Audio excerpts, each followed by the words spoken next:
What if you could skip the guesswork? What if you knew the exact video, hashtag, or sound that was guaranteed to get views before you even hit post? Welcome to Tik Analyzer, a powerful PC and Mac desktop software designed to uncover top-performing content directly from TikTok, which is one of the largest online platforms in the world. TikTok consistently has the highest engagement rates of any social platform with over 1.6 billion monthly active users and projected to grow over 2.35 billion users within the next 3 years.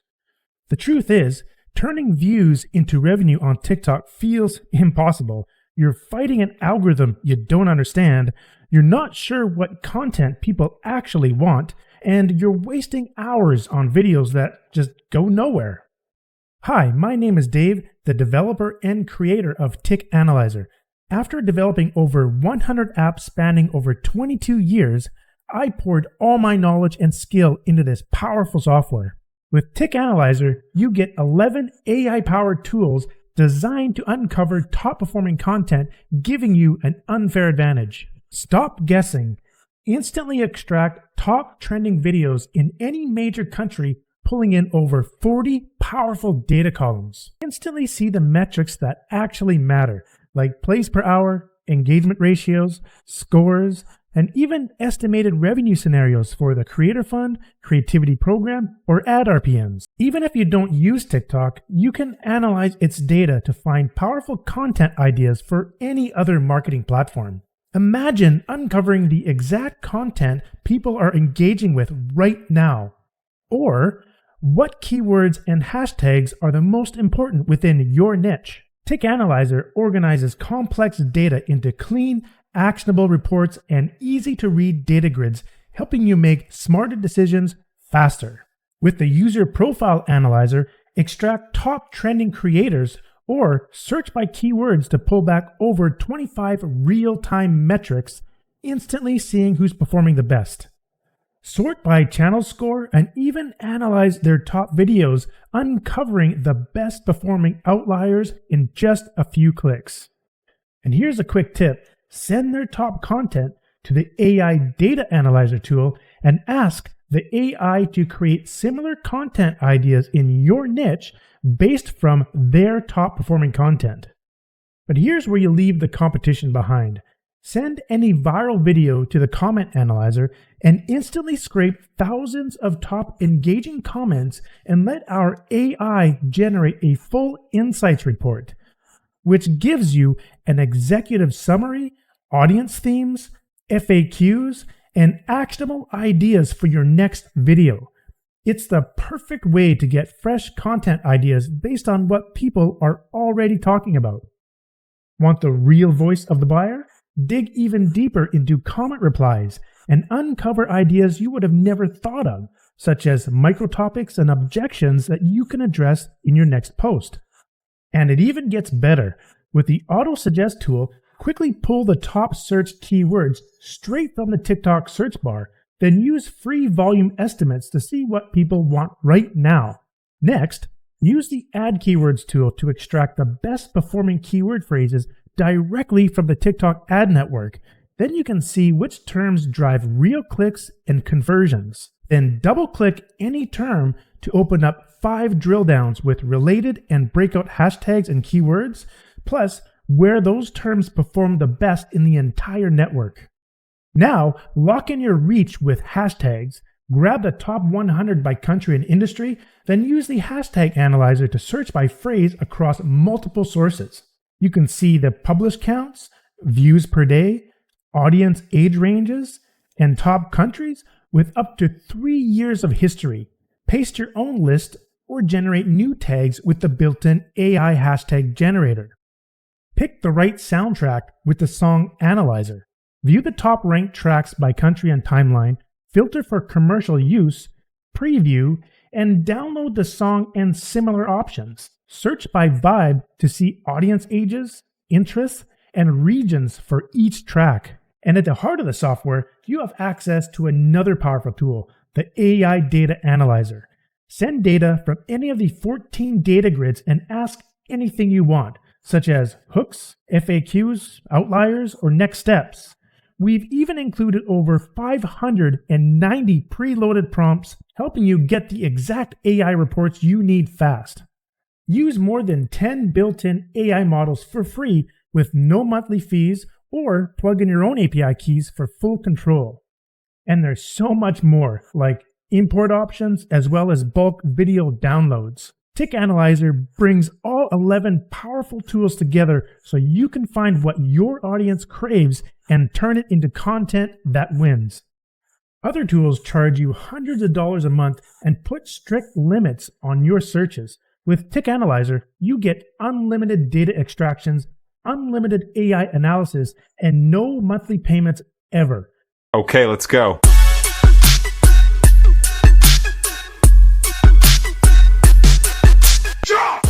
In this video, I'm going to show you how to install Tik Analyzer on your computer that's running a Windows operating system. Now, this will work on Windows 11 or Windows 10 or previous versions of Windows as well. Now, keep in mind that this software is a desktop software application. It's not a mobile app, so it will not run on your phone or like a smart device or a tablet, and it will not run on a Chromebook. So let's go ahead and get started. Once you get to this page you're looking at here, you want to enter in your email that you used to purchase the software. So after you do that, you click on Get Download Links, and you will see the download links appear just below this image. And you'll see there's a Windows version and a Mac version. So we're going to go ahead and click the download here for the Windows version. Next, a window will pop up to show you where to download the software to your computer. I'm using the Brave browser, but this will work in Google Chrome as well as other popular browsers like Firefox or Microsoft Edge. So once you get to this window here, just go ahead and download somewhere where you can find it. I'm just going to go to Downloads and inside Documents. And if you don't know where to download it, you can always just select your desktop because it's pretty easy to find it there. But I'm going to go ahead and download it to my Downloads/Documents for now. And I'm going to click Save. And what we're doing is we're downloading a .zip file. A .zip file is a compressed file, and inside that compressed file is the actual software setup file. So let's go ahead and download that. And you'll see that in the Brave browser as well as Chrome, you'll have the download up here, and you can see you can click on the little folder button to go to that particular folder. But I have it off to the side here, so you can see in my Windows Explorer that's under my downloads inside my documents. So here's the file here, and now what we have to do is extract the setup file from the compressed zip file. In Windows, it's quite simple. All you have to do is just right-click, then select Extract All, and left-click that option there. Then it'll tell you it's going to create a new folder with the same name as that file and extract the setup file inside of that folder. Now, if we double click inside that folder, we're going to see the setup file, which is a .exe file. Then to install it, all you have to do is right click and then select Install Run as Administrator. Now, if you don't see this Run as Administrator, that's okay. Just go ahead and just double click with your left mouse button to start the installation process. But for the purposes of this video, I'm going to right click and Run as Administrator. Now, the first time you run this install, you're probably going to see this little blue window that says Windows is protecting your PC. Now, don't worry, there's nothing wrong with the software. I personally developed the software myself, and I always scan for viruses before I upload to the internet. This is just a friendly reminder telling you that you should, check the software sort of thing, but you don't have to worry about it. So here's what you do. You'll see this little link that says More Info. Just hover your mouse over it and left-click that More Info button. And now you're going to see this button appear that says Run Anyways. Let's go ahead and left click that button. And this will start the installation process.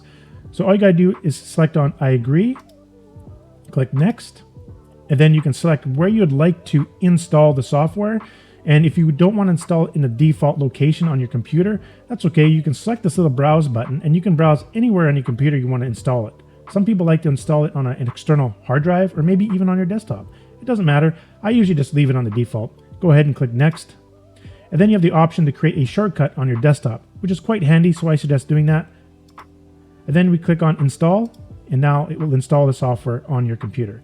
Now there's an option here where you can launch the TikTok Analyzer right away after you click the Finish button. So let's go and do that. Now the first time you run the software, you're going to see this little red window appear. And this is where you have to enter in the email address that you use to purchase the software in order to register it on your computer. So just go ahead and enter your email address there, and then click on Register. And now the software will be automatically registered to your computer, and now you can utilize all the different features on it, and you only have to do that one time. So when there's a new update available, you won't have to enter in that email again. So that's how you install the software on your Windows computer. Okay, let's go.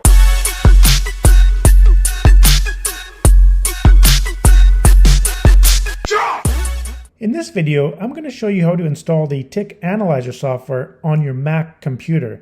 So when you go to install the software, you'll be able to install it from two different links. So you'll probably see it on tikanalyzer.com/download.php or from another website that looks like this. And you'll see that there's a download link to the Mac version. On both of these sites, you have to enter in the email address that you used when you ordered the software. So that's the same email that you entered in on the order page. So once you do that, you put your email into here and you click the Get Download Links. And once you just scroll down a little bit, you're going to see the Mac download option. So let's go ahead and click that. Now you're going to see a little window pop up where you have to watch a video, but underneath that you'll see click here to download. So I'll go ahead and click download, and that will be downloaded to my download section in my Mac computer. Now I downloaded that using the Chrome web browser. You can also do it in Safari. So I just put it in my downloads folder, and you'll see here that we downloaded a .zip file. A .zip file is a compressed file, and inside of it is the setup file. And so to get that setup file out of the zip file, to extract it on a Mac, all you gotta do is just double click it. So you double click that and it'll automatically extract the DMG file, which is a disk image file. So now to install the software, you open the disk image file by just double clicking it. And you'll see it show up here. And you'll see this little kind of hard drive thing looking like on your desktop. So now what we want to do is the actual software applications inside of this disk image file. So now we got to get the application out of the disk image file. So you might want to just double click this icon here and try to open it. Well, it won't work because it's still inside of that disk image file. So what we want to do is actually go and drag this icon over to the application icon. Or if you prefer, you can drag this icon outside of the disk image window onto the desktop if you'd like. But I'm just going to go ahead and just get this and just drag it on over to the application folder. And now it's in my applications folder. So I'm just going to close this out. And over here, I'm just going to right click this little kind of hard drive thing and eject it to get rid of it because it's kind of on my desktop. So now I'm just going to go to my applications folder here. And let's go down and find the software, and there it is, Tik Analyzer. So we click on this, and the very first time you open it up, you're going to see this little warning that comes up that says, it may have malware or something like that. This is just a regular warning. Don't be alarmed or anything like that. There's nothing wrong with my software. I personally developed it myself, and I always scan it for viruses or anything like that before I upload to the internet. So this is just like a precautionary thing that Apple does. So you don't have to worry about it. All you have to do, let me show you how to get past this little friendly warning. Just click on Done. And you want to go up to the little apple in the top corner and click on System Settings. Now, depending on what Mac version you have, this might be a little bit different looking, but it's still the same procedure. So what you want to look for is the Privacy and Security section. So if it's here in this particular Mac OS version, or you might see little icons somewhere, but you look for this and you click on it, and then you kind of scroll down and you're going to see a little note here that says Tik Analyzer was blocked. On other versions, like older versions, you have to click on the General tab, and you kind of see this as well when you scroll down. Now, don't worry about that. Just go ahead and click Open Anyway, and then click on Open Anyway again in this little pop-up window. And on this particular Mac, I actually have to enter in my password, which is no problem. I'm just going to go ahead and just enter in my password and click OK. And now the software will be installed on your Mac computer, and it will open up right away. Now, when you first open the software for the very first time, it will ask you to enter in your email address that you used to purchase the software. So that's the email address that you entered into the order page when you bought. So all you have to do is put your email address into there and then click register. And now it will be registered on your computer, and you can go ahead and use it on here. Now note that you don't have to do that procedure again the next time you get a new update for the software. So that's how you install the software on your Mac computer. Okay, let's go.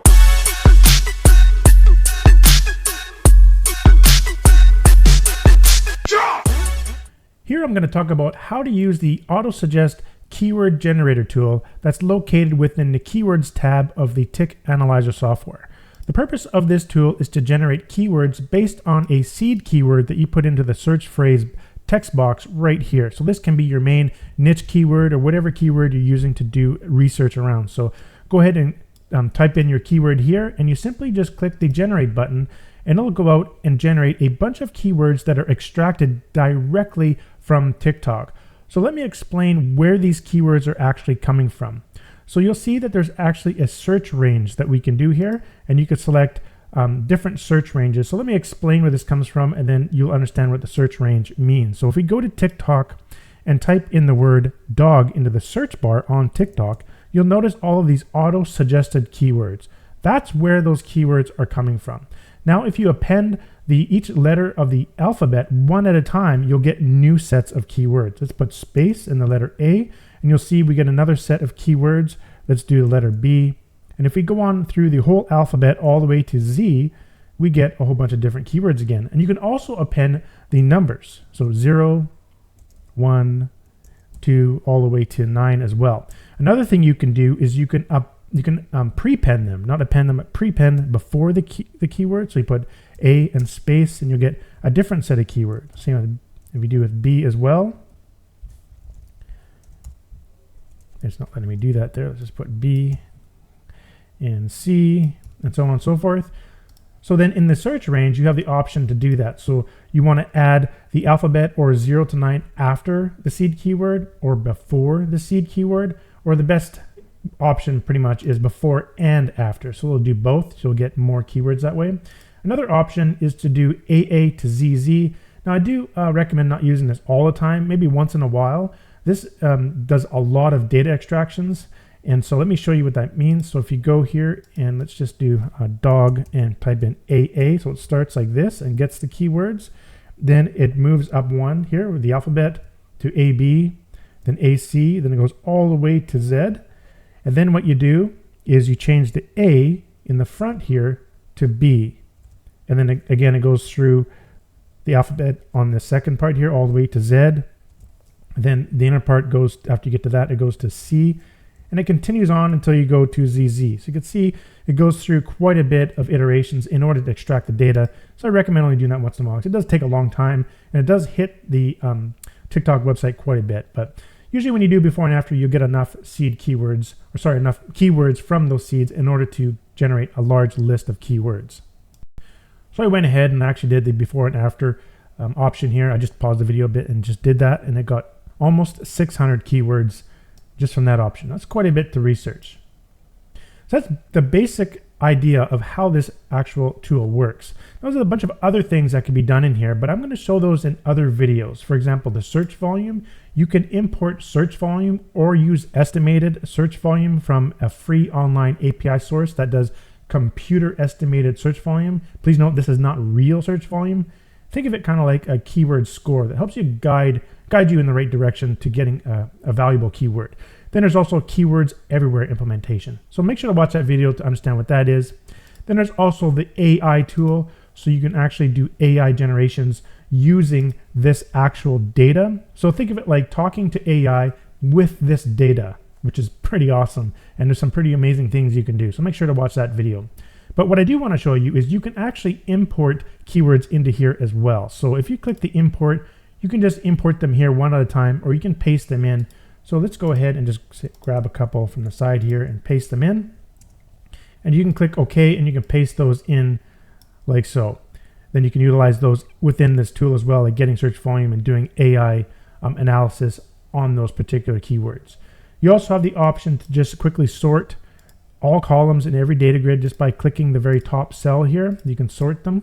And you can also do quick filters by clicking the filter button here, the little magnifying glass, to do some quick filters. Again, watch the other video where I talk about how to use filters.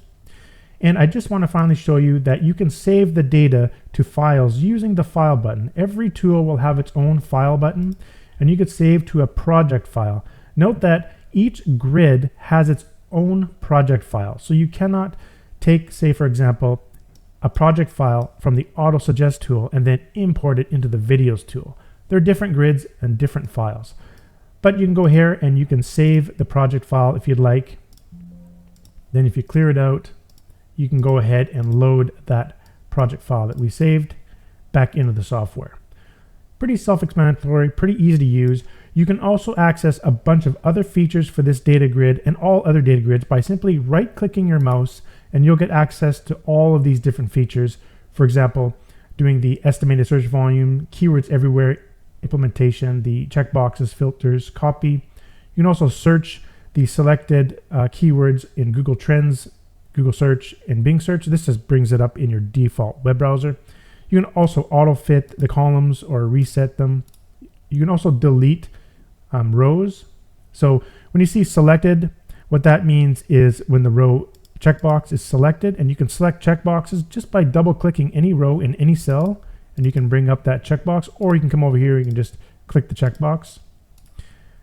When it says unselected, it's obviously the checkbox are not selected.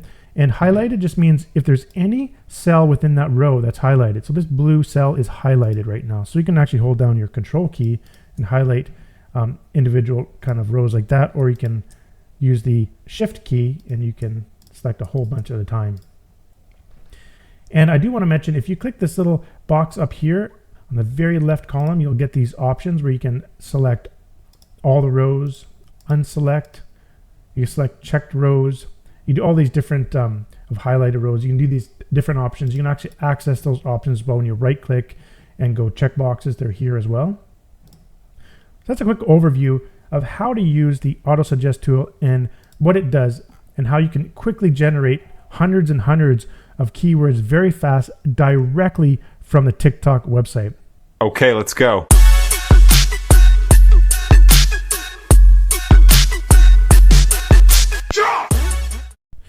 Next, we're going to talk about the Add Keywords tool within the Keywords tab of the Tik Analyzer software.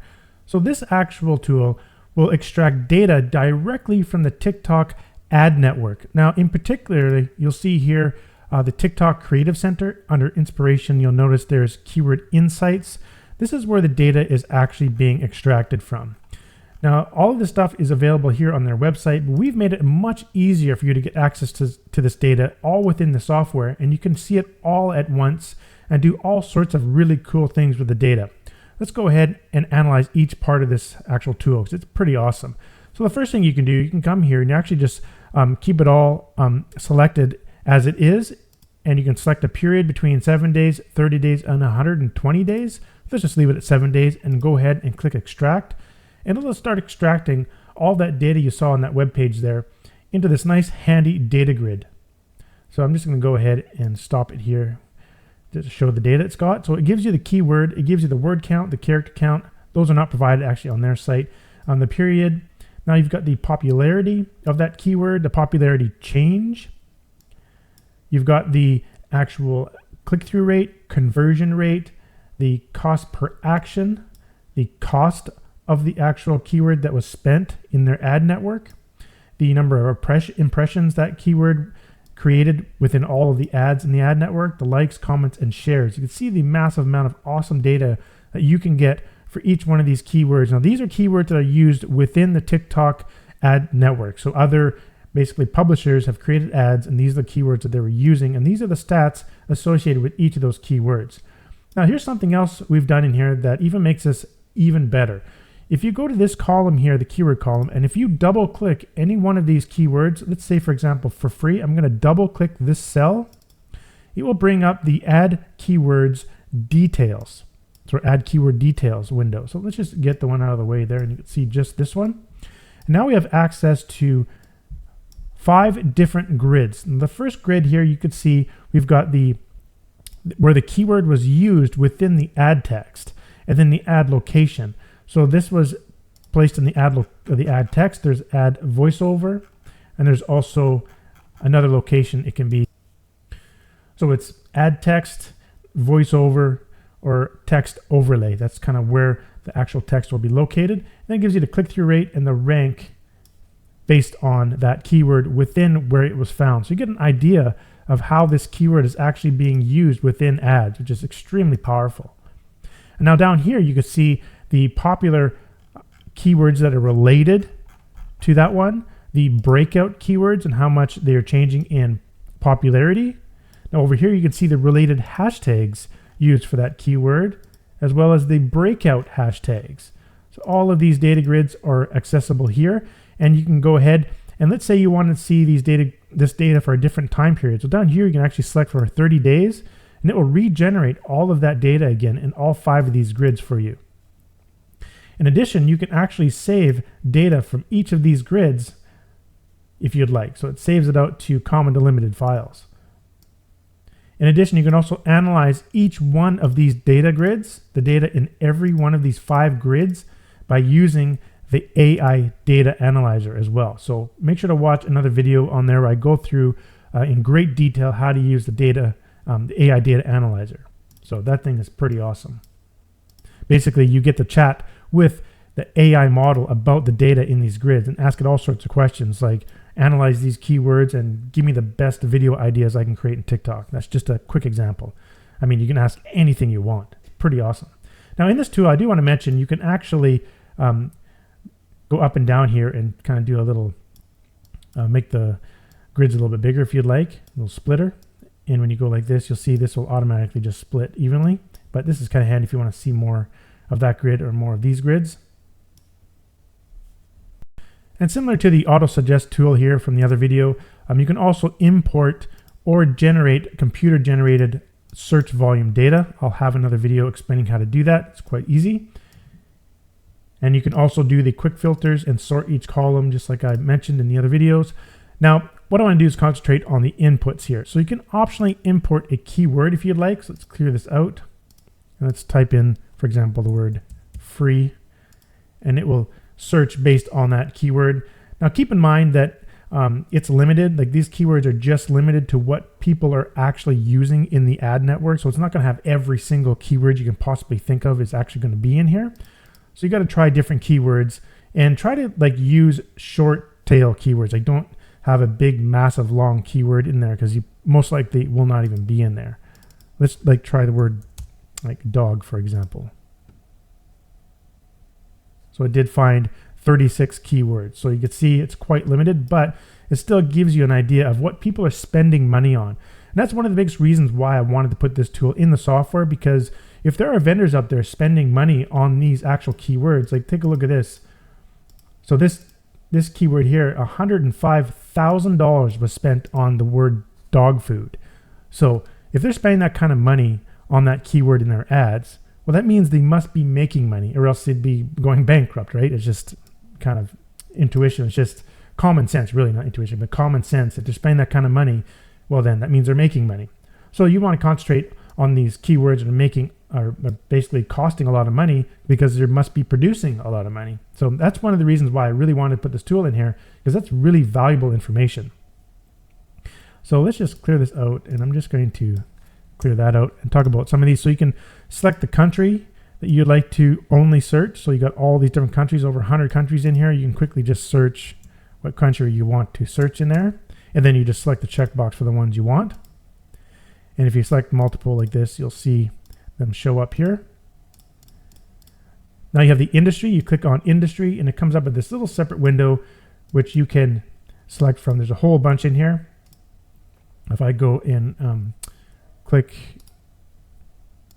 you can select all of them at once if you want. There's 258 altogether. You can unselect them all. This is the expand and collapse. So if you expand them all, you can see all of the different industries. There's quite a bit. And if you want to just search, you can just start searching up here and you can quickly get to a keyword you want. Then once you see the keyword you want, you can select on it. You can see when you select a top category like this, it selects all the subcategories. So keep that in mind. Then if you click apply, it will go ahead and put it into the industries for you. Now there's objectives as well. So you can have traffic, app installs, conversions. So you can select the multiple there. There's also the type, which is selling points, pain points, products, target audience, call to action, and other. And then the period you can select from. So those are all the different inputs that you can select when you're generating this valuable information about keywords that people are paying for within ads on TikTok. And to save the data, go ahead and click File, and you can save this data grid to its own unique project file and load those project files back in. You can also save to comma delimited file or text. You can also just save only the keywords if you'd like. So that's how you would save and load data into this tool. And again, you can use the actual filters at the very top. If you click the magnifying glass, you can do column filters.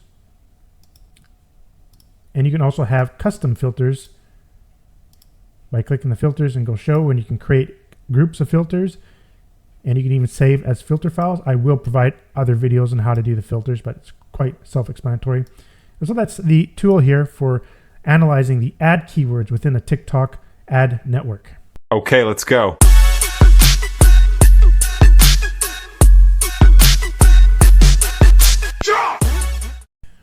Here I'm going to talk about how to get free estimated search volume data. So there's two tools inside the software that utilize this feature. Within Tik Analyzer, if you click on the Keywords tab, you'll see there's two additional tabs underneath. There's the AutoSuggest Tool and the Add Keywords tool. In both of these tools, you'll notice you'll have this search volume button down here and also down here. Now these are actually two separate tools. This one extracts data from the AutoSuggest of the TikTok search bar, and this tool extracts ad keyword data from the TikTok ad network. So they're two different tools. Watch the videos that explain how these work, but I'm going to concentrate how to get free estimated search volume. So when you click on this search volume button down here, you'll see some options come up, and you'll see estimated search volume data.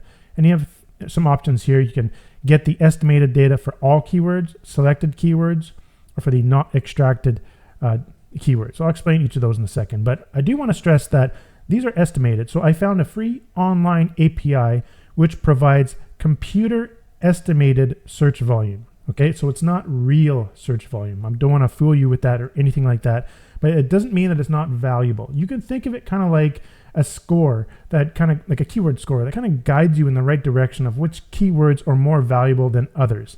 It uses a sophisticated online tool that uses a combination of the actual Google AutoSuggest engine and a few other things and historical data to create it. You can kind of think of it like an AI kind of robot deciding whether or not these are good keywords. But in any case, what's awesome about it is it's completely free and completely unlimited. So there's no monthly fees or nothing like that. You can use this as much as you want.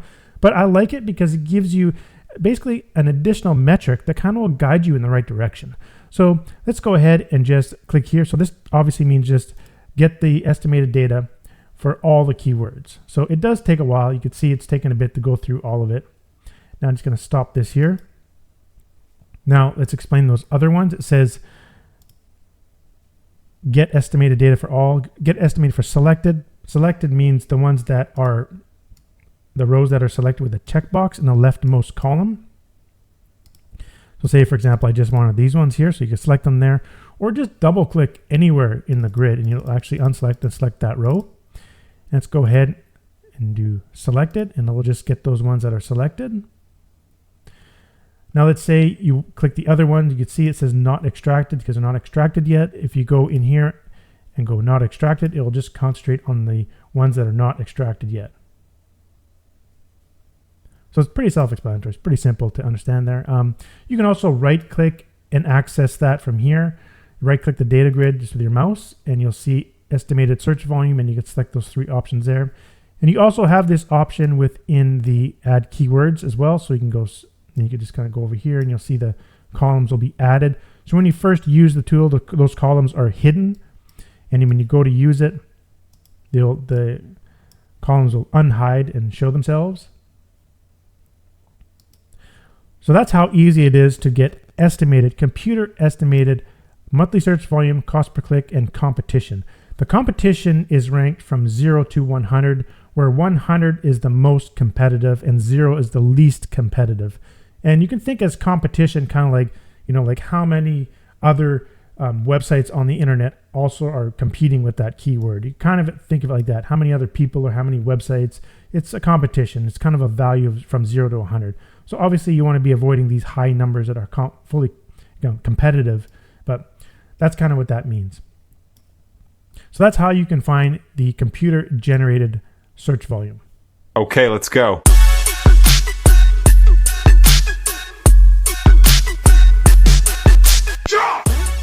Next, I'm going to show you how to import free search volume data into the AutoSuggest tool and also the Add Keywords tool. Now, as I explained in other videos there, these two tools are completely separate tools. One extracts data from the TikTok search bar. In other words, if you go to TikTok and you search in here, you see these keywords. These are where the keywords are coming from for this particular tool. And then the ad keywords, these keywords are extracted from the TikTok ad network. So these are different sources. But what you can do is you can actually get keyword search volume data and import it into the software. So when you click the search volume button here, you'll see import search volume data. Now you can also do computer estimated data. I recorded another video, so make sure you watch that. So we're going to concentrate on importing search volume data. So when you click this button, I should say option, click that option, you'll see this window here. So just kind of get things out of the way so we can see it.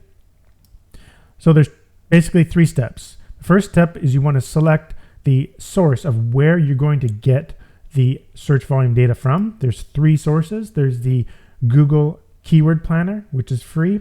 Now, you do have to have a Google ad account, and you have to have a credit card in your Google ad account.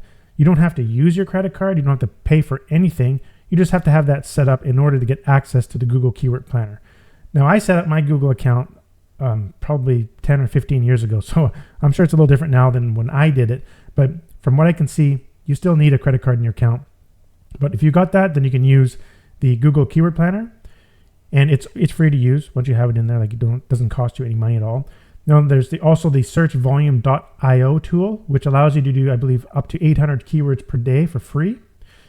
Then there's the kwseverywhere.com website, which I found recently, which is also free, and you're allowed to do 1,000 keywords at a time. But from what I can see, it is unlimited, so there's not limited. You can probably do unlimited per day, so that's pretty cool, and that's why I put it into the software. So let's start at the beginning here, and let's do the Keyword Planner.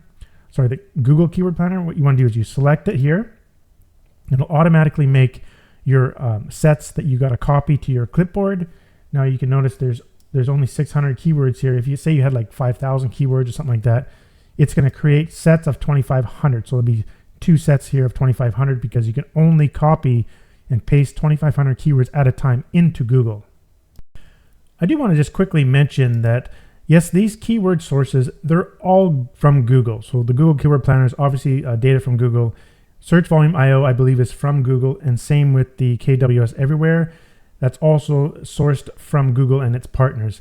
Now, technically, it's not directly from TikTok, but as far as I know, there is no real search volume data anywhere available on the internet that's directly given by TikTok for the general keywords that are searched in the TikTok network. But that's totally fine because you still need some sort of guidance in how popular keywords are. You might as well use one of the best keywords, best search engines in the world that has that best data.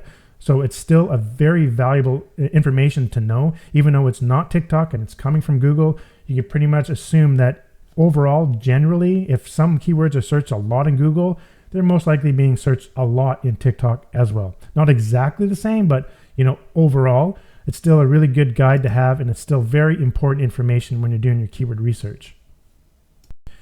So all you gotta do is just click the copy button, and you notice down here there's a little checkbox that says open browser when clicking the copy button. I suggest just keeping that clicked, or that checked.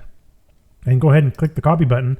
It automatically takes you directly to where you need to paste in the keyword. So you'll see here, get search volume and forecasts. Click there, and in here you right click and you paste. Click get started. And sometimes you'll get a few errors in here, no problem. Just expand this and just click remove and do it again. And now here, what you can do is click the little download, and you want to download it to your computer as CSV. I'll just take a second here and then download it somewhere where you'll remember. So I'll go ahead and download it to this location here. And you can see here's the file that I downloaded. Now what you can do, there's several ways to get it into the grid. You can just click this arrow right here and you can just click it there. You can drag it onto here, or right in the data grid itself, you can just drag it right into the data grid as well. So 3 different ways to get it in there. Now you have the monthly search volume. cost per click, and the competition. The competition is from 0 to 100, and according to Google, the competition is basically how many other competing people are also using this keyword in their advertising or on their marketing in their website or something like that. So that's what the competition is. Obviously, you want to go for lower competition that's less than 100. So it'll be easier to rank for those keywords in your marketing. So next, let's click on the import again here, and let's do the next source. Let's go to searchvolume.io, click copy. It'll take us here to searchvolume.io, and I'm going to right click and paste. You can select your country you'd like to analyze. And then you got to say you're not a robot. Sometimes you got to do these things here. Once you're verified, you'll be able to download the CSV file. Now for this particular site, they only provide you with the monthly searches, so you don't have cost per click or competition, but let's go ahead and download. And we'll just click here this time, and it's export, open, and now we have the monthly searches as well. So again, they don't have the cost per click or the competition for that particular keyword source. I do want to mention in the Google Keyword Planner here, you can change the countries that you want to focus on. Mine is just set to Canada by default. So when you're creating your search volume, you can select the different countries and languages and whatnot. And also, you can select Google and search partners as well. Let's go to the next source, so search volume import, and let's go to the kwseverywhere.com. Select here, click copy, and it takes us to this website here. And now you see I did a search here before, so I'm just going to select all and get rid of this. So to do that on my keyboard, I'm going to go Control A or Command A on your Mac and delete that. And now you can select the location, language, and the network as well. I'm just going to right click in here and go paste. And now you have to verify you're a human and go search. And this tool actually uses the Keywords Everywhere API, and it allows you, from what I can see, is use it unlimited, which is pretty awesome. So all you have to do is click the CSV here and download it. And just like before, I'm just going to put it in here. Now you got the monthly search volume, cost per click, and the competition directly in here for free and unlimited. So that's pretty awesome as well. Now we do have the Keywords Everywhere API built into the software if that's what you prefer. And we do offer a few extra features in that tool that you cannot get at that other website and cannot get at Keywords Everywhere as well. So that is another option, but you do have to have a paid account, and I'll provide another video on how to do that. So everything I've shown you here for importing the free monthly search volume data from those free sources can also be done in the Add Keywords tool as well. So you can see you have access to that down here, and you can also import that data into here, and it'll be put over on the side here. So that's it for this video to show you how to import free search volume data into the software. Okay, let's go.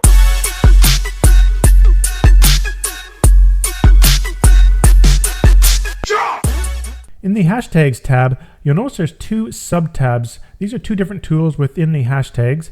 And this one we're going to look at in this video is the top 100 hashtags. So this tool, as it says, it will extract the top 100 hashtags for a given country, the industry, as well as a period from 7 days, 30 days, and 120 days. And this data is extracted from the TikTok Creative Center. So let's go ahead and take a look at what we've done here. So right off the bat, if you just want to take a look at the data for, let's say, for the past 30 days, let's go ahead and you just click Generate. And what it does is it pulls back a bunch of really cool data to do with different top hashtags. So as we can see here, paid partnership is this top tag right here, ranked number 1. And you can see for this analyzing is done for the last 30 days.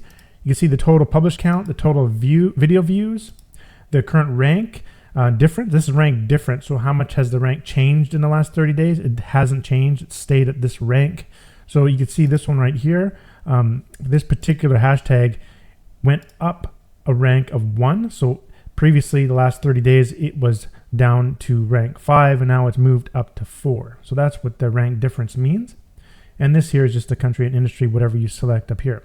So one other cool thing you could do here is you can actually double click the chart and it will bring up the chart window. So I'll just get that in view here. And in the chart window, you'll get, by default, you'll see the index, the popularity index. So basically what that means is over the period of whatever you selected here, in this case we selected 30 days, you can see here the peak day was this day here, and that's classified as 100. So whatever the number was for that day, for example, like the most post views or users or whatever the popularity metric is dependent upon, that's the peak day, and then everything else is just compared to that one day in this period. So that's kind of what that means. But what we've done is we've actually taken it one step further, because it turns out we actually get the publish count and the video views in that same period given by the TikTok system. So therefore we can do another estimation. So down the bottom here, you'll see type.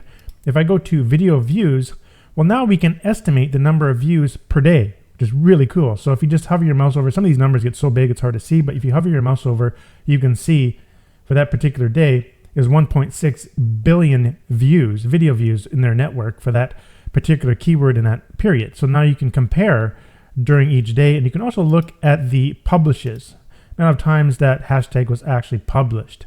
So these are really important metrics when you're analyzing hashtags, and you can also look over the period of 3 months as well.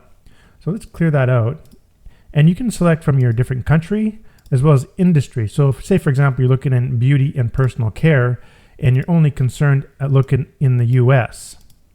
So let's go, and we want to see for the past 120 days. Let's go ahead and generate. And we get the top 100 hashtags in the past 120 days for those. So let's go ahead and sort, let's say by publish count. Oops. And it looks like it's oddly satisfying is the hashtag. So if we double click that, and now we can take a look at the, this is the publish over time. So now we can look at the video views. So now we can see the views for each day for the past, well, actually each week. So this is when you use the monthly one, it's going to show you in the different weeks here. And so if you select days, obviously it can be days, and same with 30 days, but if you do 120 days, the data comes back in weeks. So this is how many views per week. That's the popularity. So pretty awesome data. And what you can do as well with this data, so if I go back to views, you can save this data. So we can save this data as an image. We can take just a screenshot of that image if you want to save it as an image, as a PNG or a JPEG. You can also save the data, the raw data, to a text file or a comma delimited file. So let's go ahead and save it to a comma delimited file and open it up, and you can see that data showing up in here. So the week ending and the video views. So that's pretty cool. And as with the other tools, you also have the option to save this data to its own data file and out to text or comma delimited files as well. And of course, you can do the sorting as well as the filtering by clicking the little magnifying glass, just like before. And also make sure to utilize the AI tool, which will provide another video to show you how to utilize the AI to create unique reports about this particular data, which is really powerful. That's just a quick video on what the top 100 hashtags tool is all about and how valuable it can be in your marketing.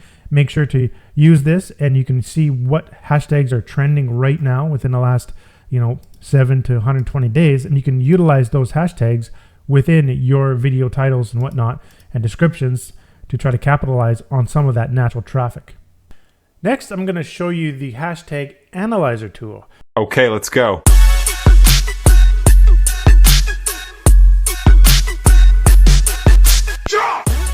So this is within the hashtags tab, and you'll see the sub tab here, analyzer. There's the top 100, and then there's analyzer. So let's look at the hashtag analyzer tool. This is a little different. The top 100 was just giving the top 100 hashtags in the system, a TikTok system or network. Here we're going to analyze them, where you can search, or you can import hashtags or generate hashtags using AI. So let's start with search. So all you have to do is stick in a search term. Let's go with, say, for example, skincare. And then you can select your country, Now with this period, with this particular tool, you have more options than with other tools. So with this one, you can do 7 days, 30 days, 120 days, or 365 days, 1 year, or even 3 years of data. So this is really powerful. Let's just stick with, let's say for example, 7 days just for now. Now what we can do here is we can select the number of pages that we want to search based on the source. So how does this work? This tool can search hashtags from 3 sources. So directly from the TikTok search bar on TikTok, or Google Video in particular, like short videos, and Bing short videos. So I'm going to show you how that works right now. So the way to really see it is if you click this little browser button, you'll see an integrated data extraction browser. So it's kind of like a scraper. So if we just put that over to the side here, so you can kind of see what's going on. And what we'll do is we'll just select one page for now. You'll see what this means. When you click search, it's going to go to TikTok and search and pull all the hashtags from the source of that page, and then it's going to start analyze them up in here. So let's go ahead and do that. You can see that it went to TikTok and it searched for skincare, and now it's looking through all of those hashtags it found. It found 55. Now note that not every single hashtag will have data. So only the hashtags that actually have data within what it finds, it will return the data from the TikTok network. So not every single hashtag in the world has actual data recorded inside the system. I'm not sure what the limits are, but they got to have some sort of data. For example, if you just came up with some crazy weird hashtag just today, it's not going to have enough data for it to actually come back from the system. But out of those 55, there was 33 that was found with data. And so I'm just going to move this over here. Now with this tool, it actually brings back a little bit more data than in the top 100 tool. So we can take a look here. We've got the publish count, videos, and this is over the period that we selected of 7 days. But we can also see the all publish count and all video views for that hashtag. And I believe that's over, I guess, the time that they started recording data for that particular hashtag, or before it started becoming sort of popular within their network. I don't know that exact date. It's not given. So the country, and then we have some other stuff here. The ages, so how many people within this age range, 18 to 24, 25 to 35, and 35 plus, and related hashtags, as well as top interests, and then the interest score, as well as top countries and the top country score. So let's look at this data individually. So again, if you double click this, similar to the top 100, if you double click the actual chart, it'll bring up the chart window, and in the chart window, you can see the popularity score over time. And as I mentioned before, the popularity is kind of like an index. So it doesn't represent any particular number. So it just means that over the course of the 7 days, the most popular day was this day as 100%. And then all the other days are compared to that. So this was 92% of that day. So if that day was, 1 million views, then this would be 920,000. So it's based on that. If this was only 3 views, and this is like 0.92 of 3 views kind of thing. That's what that means. But what's cool is we also get the publish count and the video view count for that same period. Therefore, we can actually provide real estimates. And so down at the bottom here, you have the option to do that within this chart. You can select here and you can select video views or publishes. Let's go video views. And now we can see the video views per day for this actual hashtag within this period. So pretty wicked, right? 23 million views on this day, 22 million, and so on. And you can look at the number of publishes as well for that particular hashtag. So that's obviously very powerful information. And you can go ahead and you can save this data as a screenshot to an image, or you can save it straight to the data to CSV or text file as well. And the CSV, you can open up that data within like Microsoft Excel or some other spreadsheet program like the Google one that's offered online. And so if we continue down here, and we could take a look at some other stuff. So within these columns, so from the age all the way to hashtags and interests, if you double click any one of these cells on this row, it brings up another window. And this window will show that data a little bit differently so you can see what's going on. So now you got the age range, and you can see the percentages of age range. Here, I guess I didn't say percentage before. These represent percentages. And then you could see the related interests, and then these are the scores. And so according to TikTok, the score is kind of like look at this here. So software and apps, like the score 200 means that it's 2 times as popular over the average for that particular interest. So that's what that means. So it's like, think of like 2 times as popular. This is like 8 times as popular compared to the norm. So not to the norm, to the average. Same with the countries. So in the United States, it's 2.5 times more popular in the US according to the average amongst all countries for that particular hashtag. So that gives you an idea. It's more popular in the Philippines, like 7.5 times more popular. And same, so you can see the regions over here as well. And you can see on the map, and then over here, and the ages, you just hover over. So that's really powerful little tool that you can quickly analyze. And if you have that over to the side, you can actually just double click and it'll automatically update that window. In fact, even if you have the charts open as well, so I'll just kind of squeeze them in so you can just kind of see a little bit more here in both these charts. And as you're double clicking on a row, you'll actually update those windows. Whoops. Both of them. So you see both of them are being updated at the same time. So you can have those windows off to the side. I can't really show it here in my screen, but you can have them off to the side as you're researching, and you can just double click and you quickly see what you want really, really quickly. So that's a really powerful little feature we've integrated into that tool. Okay, let's try a different source this time. Let's go with Google and let's try DIY. And we can bring up the browser here to see it search. Let's go ahead and click search. And you'll notice it goes over to Google and gets the hashtags. You can see it searches specifically for the tags. And it found 125 possible tags. And it's going through and extracting as many as it could find. Here we go. It found 43. Let's go ahead and try Bing. And we can see it working here. It found a few more from Bing there. Of course, with Bing and other ones, you can select to go through several pages of the search to get even more possible hashtags. So we have a bunch here that we found, and we can do our analysis on it just like before. I do want to keep in mind that for the Bing and Google, at the time of recording this video, there is no countries available. So it's only available with TikTok at the moment, but we may be adding that in the future. But for now, that is how it works. And let's go on to the next part here where we want to import. So in the import/AI part here, this section, you can paste in some hashtags. For example, if I had a bunch of hashtags here, or you can actually open up a text file and bring them in if you want. And then all you have to do is just select your country as well as your period here, all the way up to 3 years. Let's just stick with 7 days and click on Analyze, and it will see whether or not these actually have any data. Now, I do have to admit, I got these hashtags from the top 100, so I know that they actually have data, just so I can show you it working. But let's clear this out, try something a little different. Let's just clear this out here with the clear button, and let's get hashtags using AI. Now, before you do that, you have to make sure that you actually have an AI selected. So if you go to Settings, AI Settings, and you'll see here you have a couple options.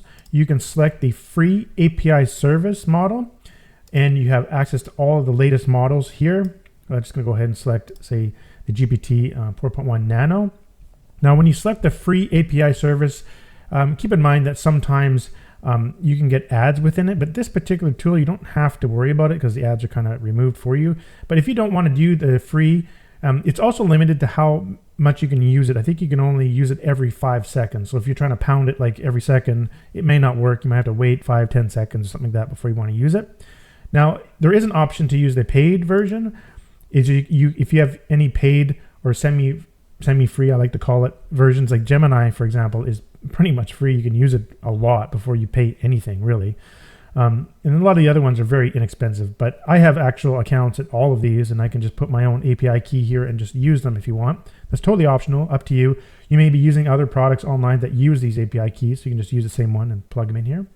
I'm just going to go ahead with the free one for now and click Apply, and you got to click OK and then close that. Now we got our AI selected. By default, it will just select the free one anyways, so if you forget to do that. Now let's click this Get AI Hashtags.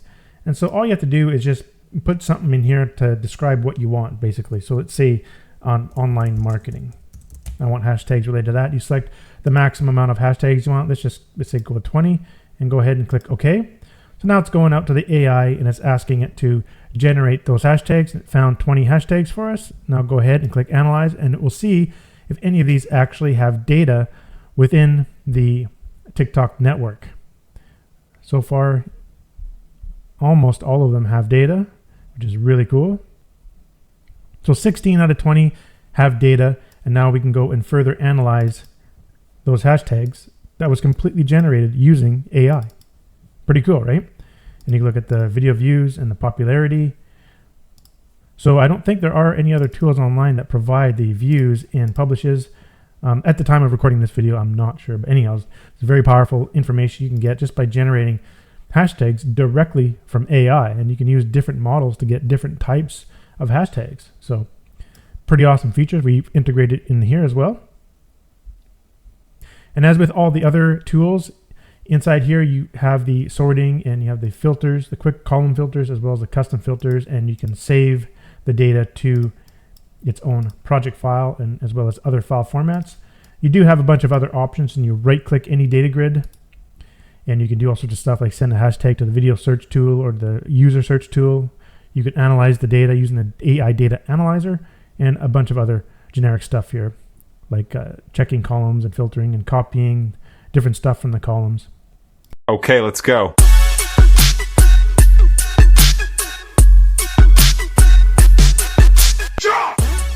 Next, let's take a look at the Songs tool.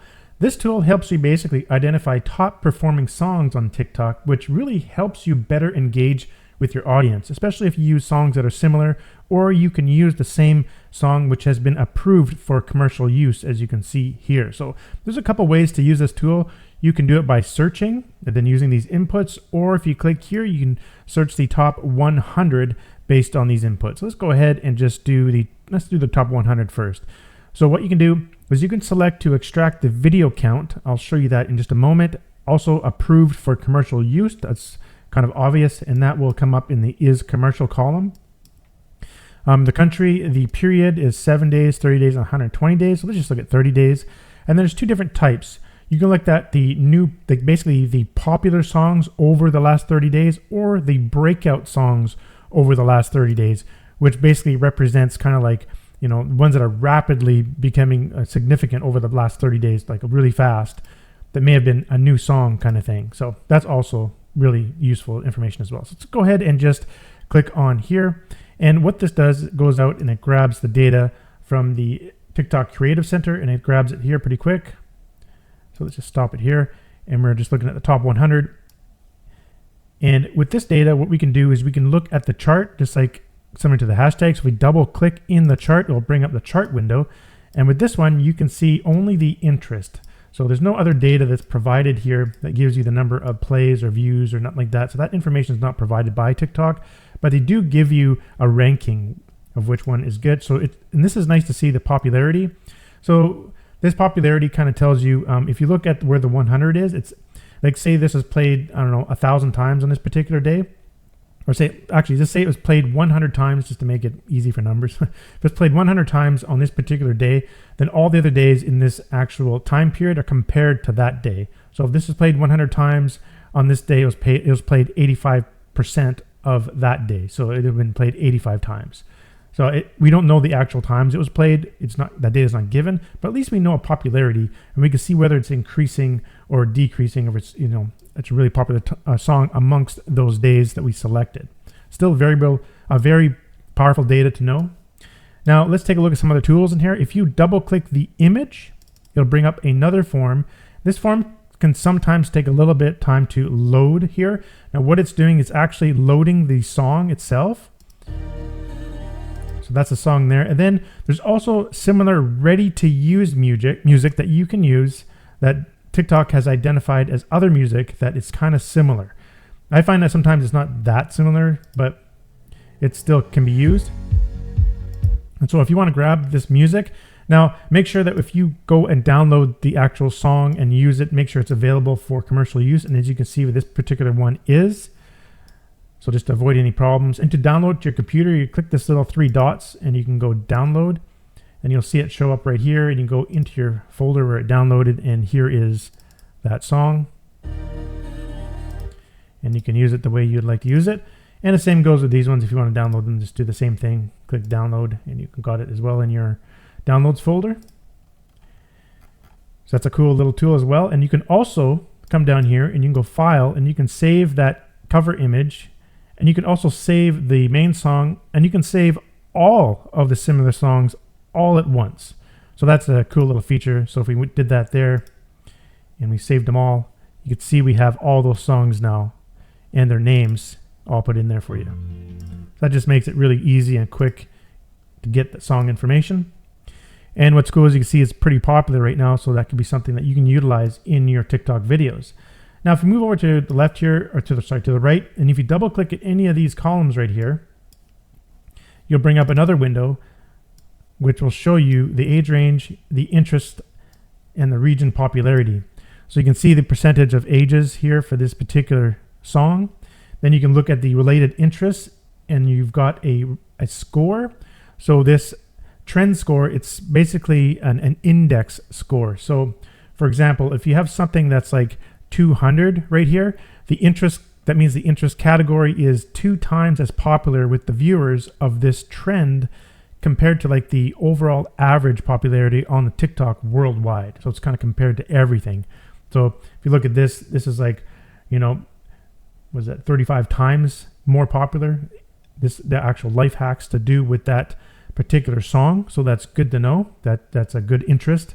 Same with the actual popular region. So you can see they give you an index of how popular it is. So in Germany, it's like, you know, 6 times more popular amongst all the average in TikTok worldwide. So Germany is the most popular region for that particular song.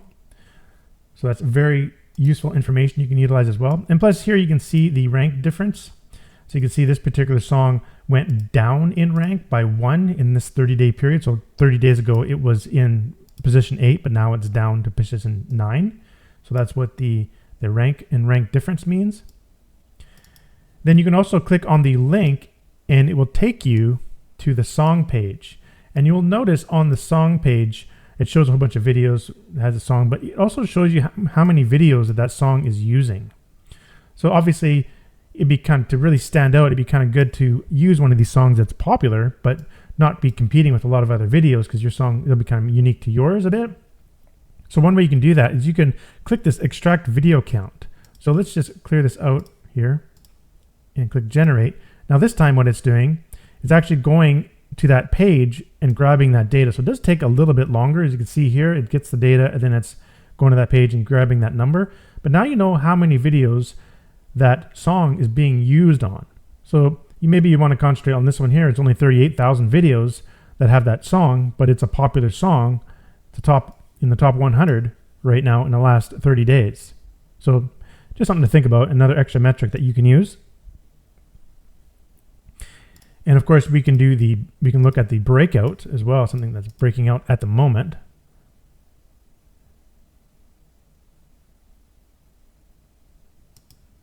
That's also valuable information to know.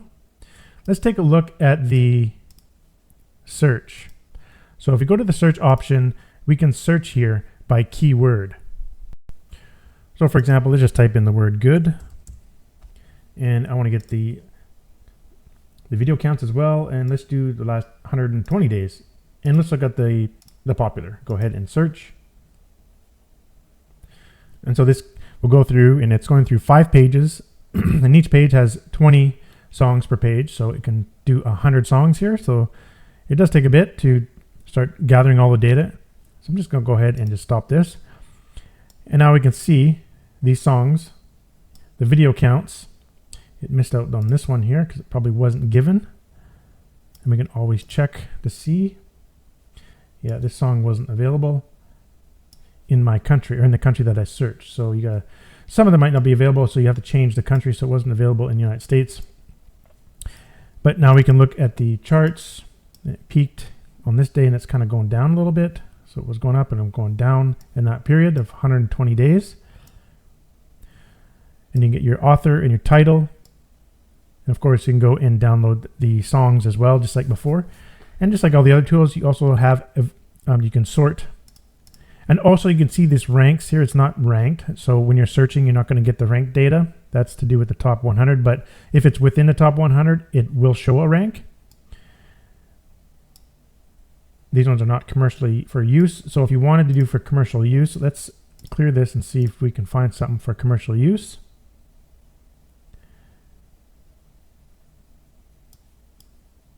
And we are finding some here. So now we can utilize those in our marketing if we would like to. But of course, even if you find ones that are not for commercial use, you still could use the related songs that come up in that window. So that's still another thing you can do as well. So if we double click on here and let this extract data, we can go ahead and get the related songs.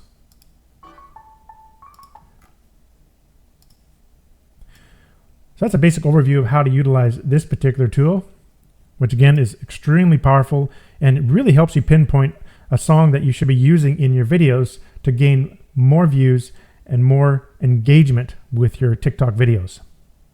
Okay, let's go.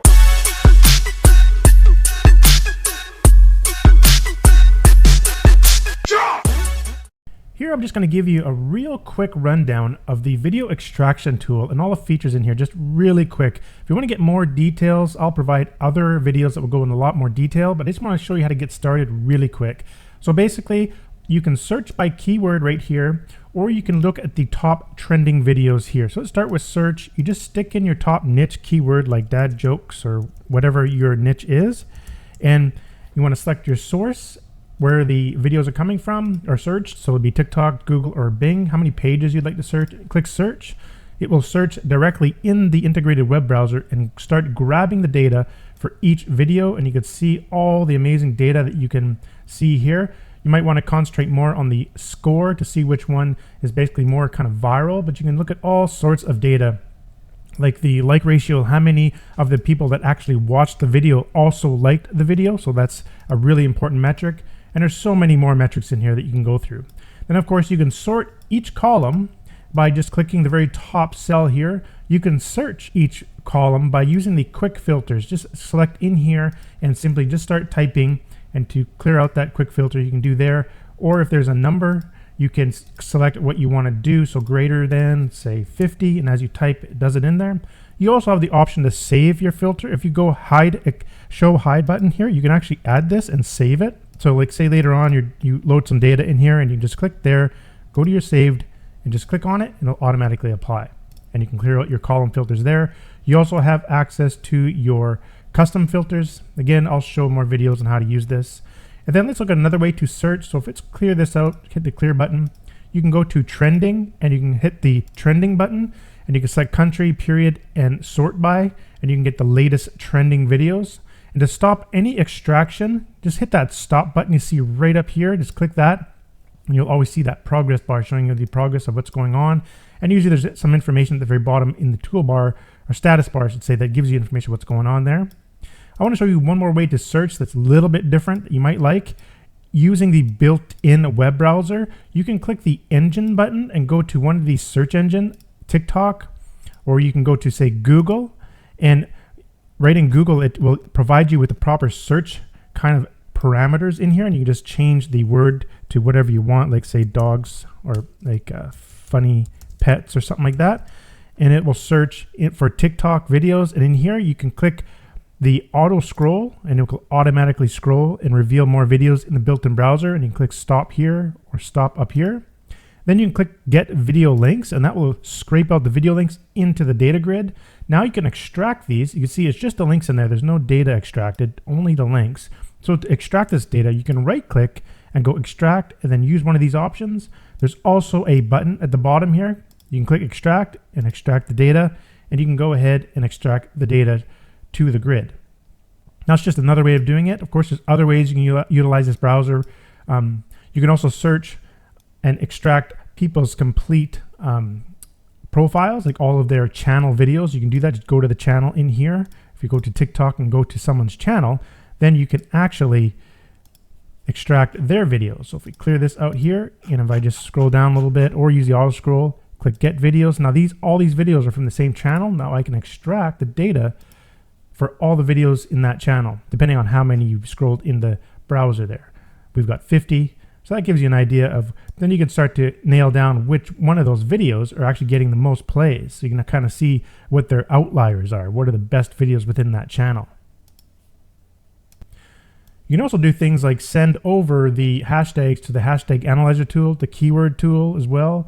You can analyze the data using AI Data Analyzer. So what that does, you click that and it will get the grid data. If you click View Grid Data, this is all the data that's in the grid put into this little box here. And what you can do is you can actually send that data to any AI that you want. And in that AI settings, you can select the AI you want for absolutely free. And then you can go down here and you can see where all the AI prompts are. So if you go to Video Grid, because we had the Video Grid data loaded, you can select from a lot of these different options, these different prompts to do all sorts of things like quick wins under 20s. You can just start going through here and seeing which prompt you would like to look at, duration sweet spot or share to comment ratio leaders. Just double click and you'll see the prompt that goes to the AI. You click on generate and it'll go out to the AI and actually generate a full report based on the grid data that you send to the AI. And you can also copy the raw prompt. So you can copy that raw prompt and also just send that out to any AI you want. You can just log into ChatGPT and then go ahead and paste that in, and you'll have access to the prompts as well as the data. You can also save out all this data to a file, a data file that you can open up inside of the actual videos tool. You can also save out to comment delimited file, text file. You can also just save the emails out. You can click the copy button, copy all sorts of stuff from within the video, within the data grid. Now, when you see selected, what that word means is when you select the checkboxes in the leftmost column. So that means these rows are selected. So whenever you right click in the grid and you see things, they say selected, that's what that means. You can also actually download TikTok videos. So you can select the videos you'd like to download, click download, and then hit the download button, select where you want to save them, and then the software will automatically save those TikTok videos to your computer.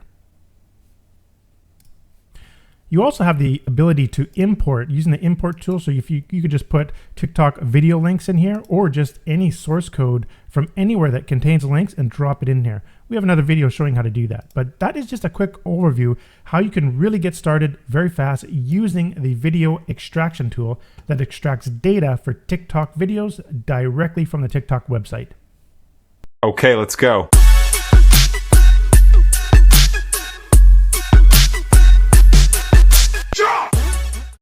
In this video, I'm going to explain what all the different columns are within the videos tool. So this is the video extraction tool that will extract a whole bunch of information about TikTok videos directly from the TikTok website.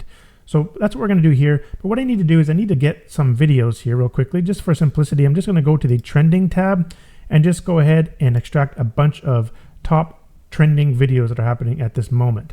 So I'm just going to let this run for just a little second here and get over 10 videos. And I click the little stop button up here, you can see. So whenever you want to stop any data extraction within the software, you'll always see that stop button that appears up here with a little progress bar. So if you click stop, it'll kind of abort that operation. So now that we have some here, let's go ahead and start explaining all of these different columns. The first column will show you the image. If you double click on the image, it brings up the video details window, which will show you some of the information directly inside this little window. And it gives you the option to play the actual video within here without getting distracted from all the other stuff on TikTok. The next one is the link. If you double click that link, it'll actually bring you directly to that video in your default web browser on your computer. Now you've got the ID of that, the author of that channel, the nickname, the description of that video, and then we have the date it was created, and then the age of that video in days, so that's only 24 days old, the duration of that video in seconds, the size of that video represented in bytes, and then we have whether or not the music within that video was copyrighted, whether that video was an ad or not, so that's important. And then we get into some metrics here, the following count. So this is how many basically the author, the channel author, or channel user, I should say, or whatever, how many different people they are following. And then this is their follower count, how many people are following them. Now this is the total number of likes on that particular video. This is the oh, sorry, no, this is the total likes on that particular channel. So that's a different, when it says total likes. Total videos is the total number of videos that user has. If there was an email included within the description or anywhere in the title or wherever, so that will be extracted if you want to contact that particular user. The location where the video was created, any categories associated with that particular video. I believe these are assigned automatically by the TikTok system. Most likely uses some sort of AI system in the back to basically associate that video with different categories. This extracts any found hashtags in the descriptions. And that comes in handy because you can send those hashtags over to the hashtag analyzer and analyze those individually and see how much traffic they're getting and how much engagement they're producing. So that's important. Suggested keywords, which I believe are also assigned by TikTok, their internal algorithm. So again, you can send that over to different tools to analyze them. Now let's get into the different counts here. So we got the video play count, how many times that video was played. That's a total play. So that's like 190 million times that video was played. How many likes on that video, shares, comments, and favorites, otherwise known as saves. I just call it favorites in the software, but it's also called saves. How many times users have saved that to their kind of saves place or their favorites section in their TikTok account. Now let's talk about some of the engagement and ratios. So the engagement rate is basically, you can see here, this is represented as a percentage. What it is you just basically take the likes, shares, comments, and favorites, and you add that up, add those numbers up, and then you divide it by the number of plays, and then you multiply that by 100 to get a percentage. So it's kind of like a ratio between how many times people have interacted or engaged with that video compared to how many times it's been played. And then that's multiplied by 100 to give you a percentage. So now you can quickly just sort and see which one got the most engagement. You can see this got 26% engagement, which is pretty high for a video that's been played 40 million times. So that's really powerful information to know. So you know that that video is really highly engaged. Now this is the follower engagement rate. It's a little bit different. So what this does, it adds up all of the likes, shares, comments, and favorites, and it divides it by the total number of followers that author has in their account. So the followers are over here. There's 9 million followers. So it's divided by the followers. So it's kind of like how much, you can think of it, how many of their followers are kind of engaging. And this is a nice little metric to know, because you could see here, you'll get like really high percentages, like 4,500%, 4,500%. That just means that they're getting a lot more engagement than they do have followers. So that kind of tells you whether or not, well, maybe that's kind of being, that video's, reaching more people. It's a little bit more viral than normal. So that's another really important metric there. Now let's look at the reach ratio. What that is basically the number of plays divided by the followers. Now what that really means is kind of like how many plays did this video get relative to the channel's follower base.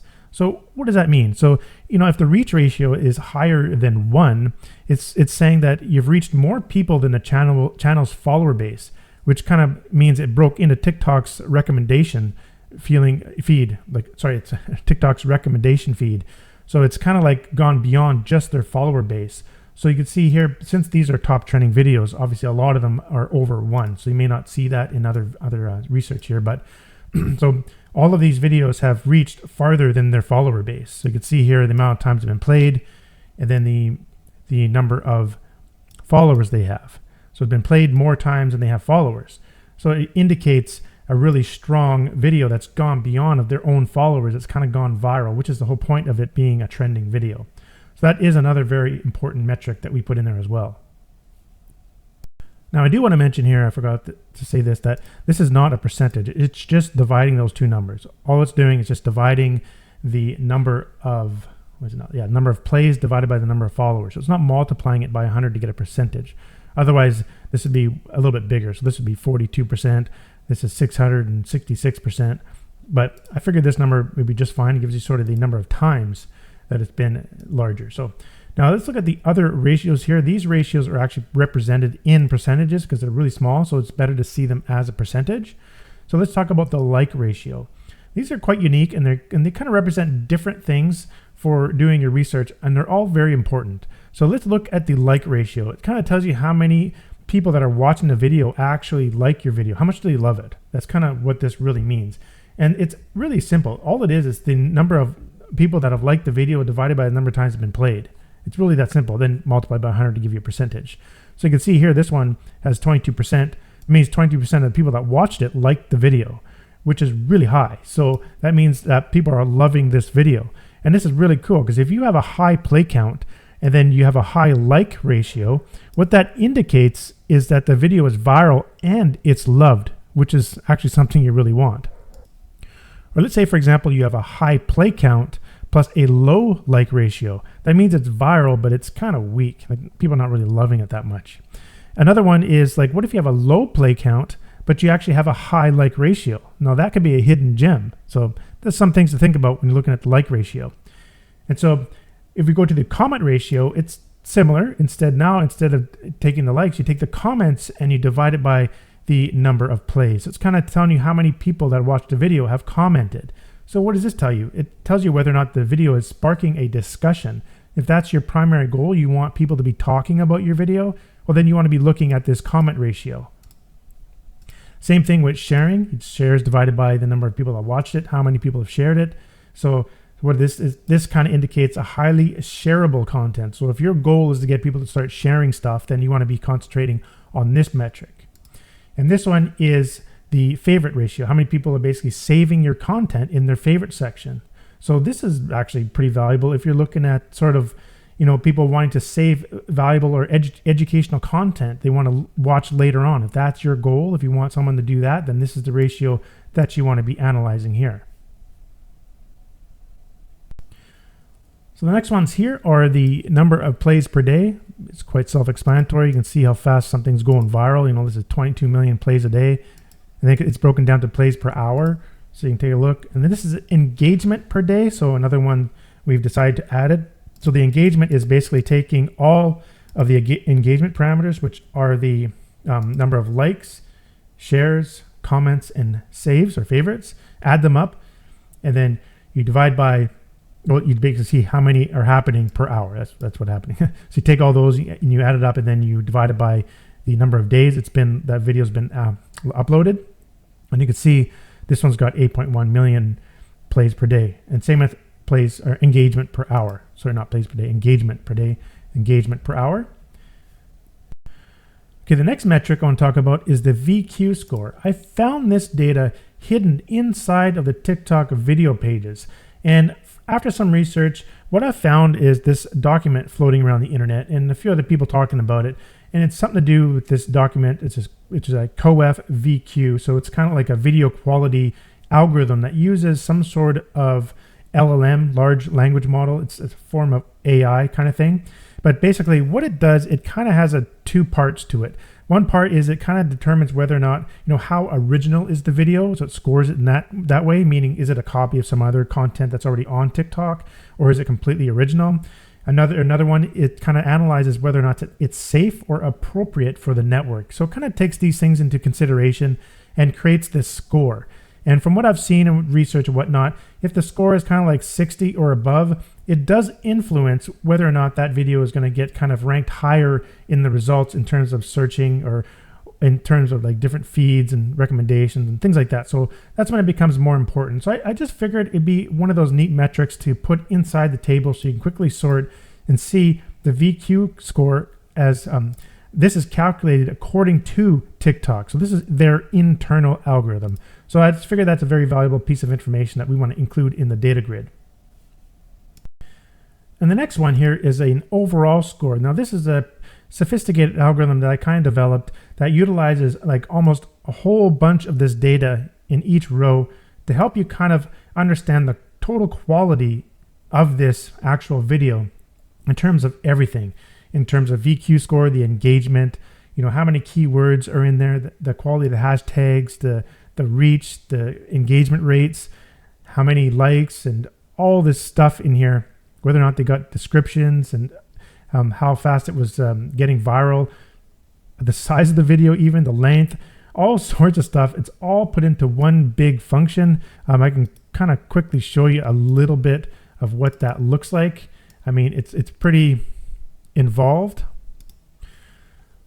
I know some other marketers out there will talk about how sophisticated their algorithm and stuff like that is, but I actually want to show you that I put a lot of work into this. You could see that all these different variables, all these different aspects of this actual function takes a lot of detail in all of that data, and it figures out an overall score. So there's quite a bit of stuff kind of going on behind the scenes to create that overall score, so you can sort by that score, and it gives you an idea of kind of how valuable. You can see these scores are quite high because we did search within the trending. So that gives you another really good metric, which can really help you kind of pinpoint which videos can be, you know, the most engaging and the most potentially viral that you could be sort of researching and modeling from in your own TikTok research. Now the final two columns here are just some estimated average minimum revenue and maximum revenue numbers, and these are based on different revenue programs within TikTok. So if you right click and you go to revenue settings here, you can see there's three programs: the creator fund program, the creativity reward program, and the ad revenue program. And they're based on these minimum RPM and maximum RPM. RPM stands for the estimated revenue per 1,000 play views. So these estimated values were taken from research on the internet, from a bunch of different articles and whatnot. But also inside the software, it does take into account a whole bunch of different stuff that we found. For example, different niches and different categories and different countries offer different RPMs. So these RPMs are actually modified a bit within the internal aspects of the algorithms inside the software. But anyways, if you just click another one here, if you just select it and click apply, you'll notice that it automatically apply it. Now this one is all zeros because of the fact that the videos are too short. That particular program, you have to have over 60 seconds in order to even qualify for that program. So don't be alerted by that. Let's go back to here and click on add revenue and click apply. Some of these numbers might seem outrageous, so you'd kind of want to just use it as a guideline. I mean, sort of another metric, another scoring metric where you can sort by and see some potential numbers that could happen, sort of thing, but not definite, right? Because these numbers were taken from research on the internet. And so I usually just keep it on Creator Fund, and you could see some potential values of income that would be generated through that program. So I'll provide another separate video showing how to use that, but it's quite self-explanatory. You know, you just look at the numbers, sort it, and you can right-click and access the revenue settings by left-clicking this option here in the right-click menu, and you can see the window here. But that's an explanation in great detail of each of the columns within the data grid, and you can sort in each column by just like clicking up here. You can also filter really quickly using the quick filters. I'll provide other videos to explain that. So I'm going to stop this video here as it's getting quite long, and we'll see you in the other videos. Thanks for watching. Okay, let's go.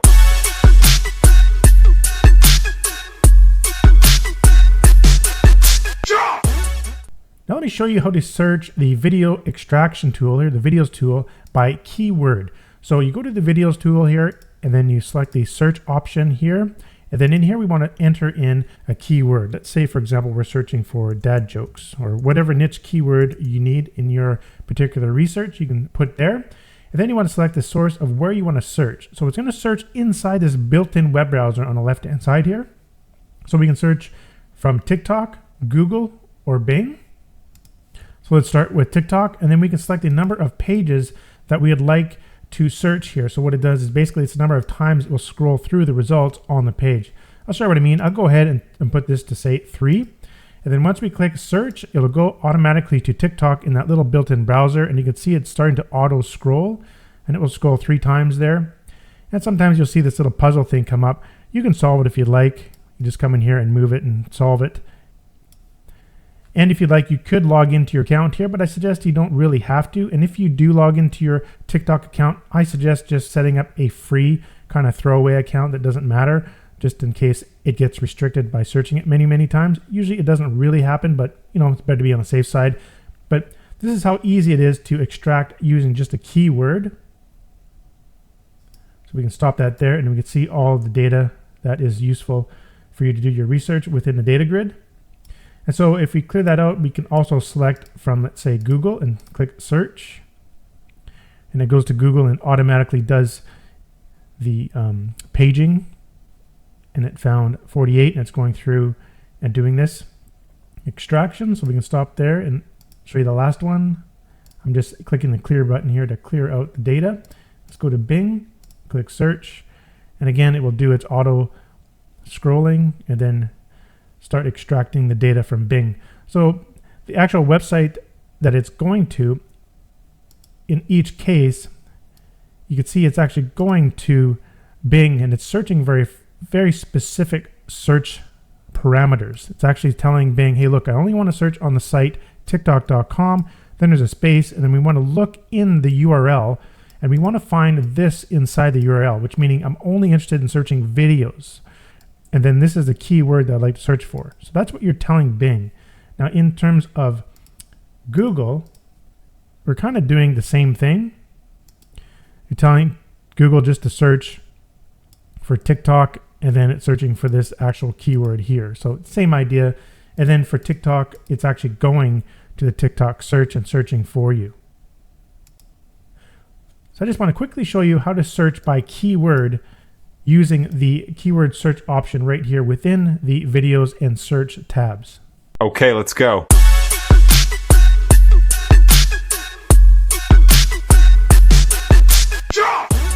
Now let's take a look at how to extract the top trending TikTok videos. In this tool here, you look at the videos section, so the videos tab, which is the video extraction tool. And then the sub tabs you can see here, you can see search and then trending. Let's go ahead and click the trending. And this will bring up this part. It's actually the same data grid. All that's happening here is basically it's just hiding the web browser. The web browser is only really used for the searching part when you use this search and also searching inside there. I'll have other videos showing how to do that, but we're just going to concentrate on the trending right now.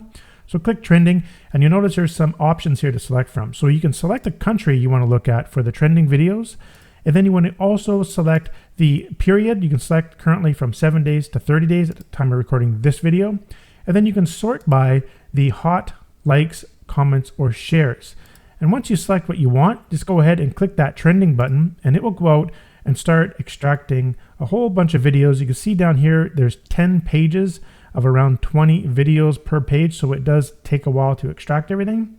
And then you'll get access to all this awesome data for doing your deep analysis and research for all of these top trending videos. So and to clear out this data, you can hit the little clear button here. And we can also select, say, 30 days. Say, for example, we're interested in the number of likes. And let's try a different country. Let's say we're looking at the United Kingdom, and you can go ahead and click trending, and it'll go out and grab those latest trending videos directly from the TikTok website. So they're very valuable. It's very valuable information. It can really help you with your research. Okay, let's go.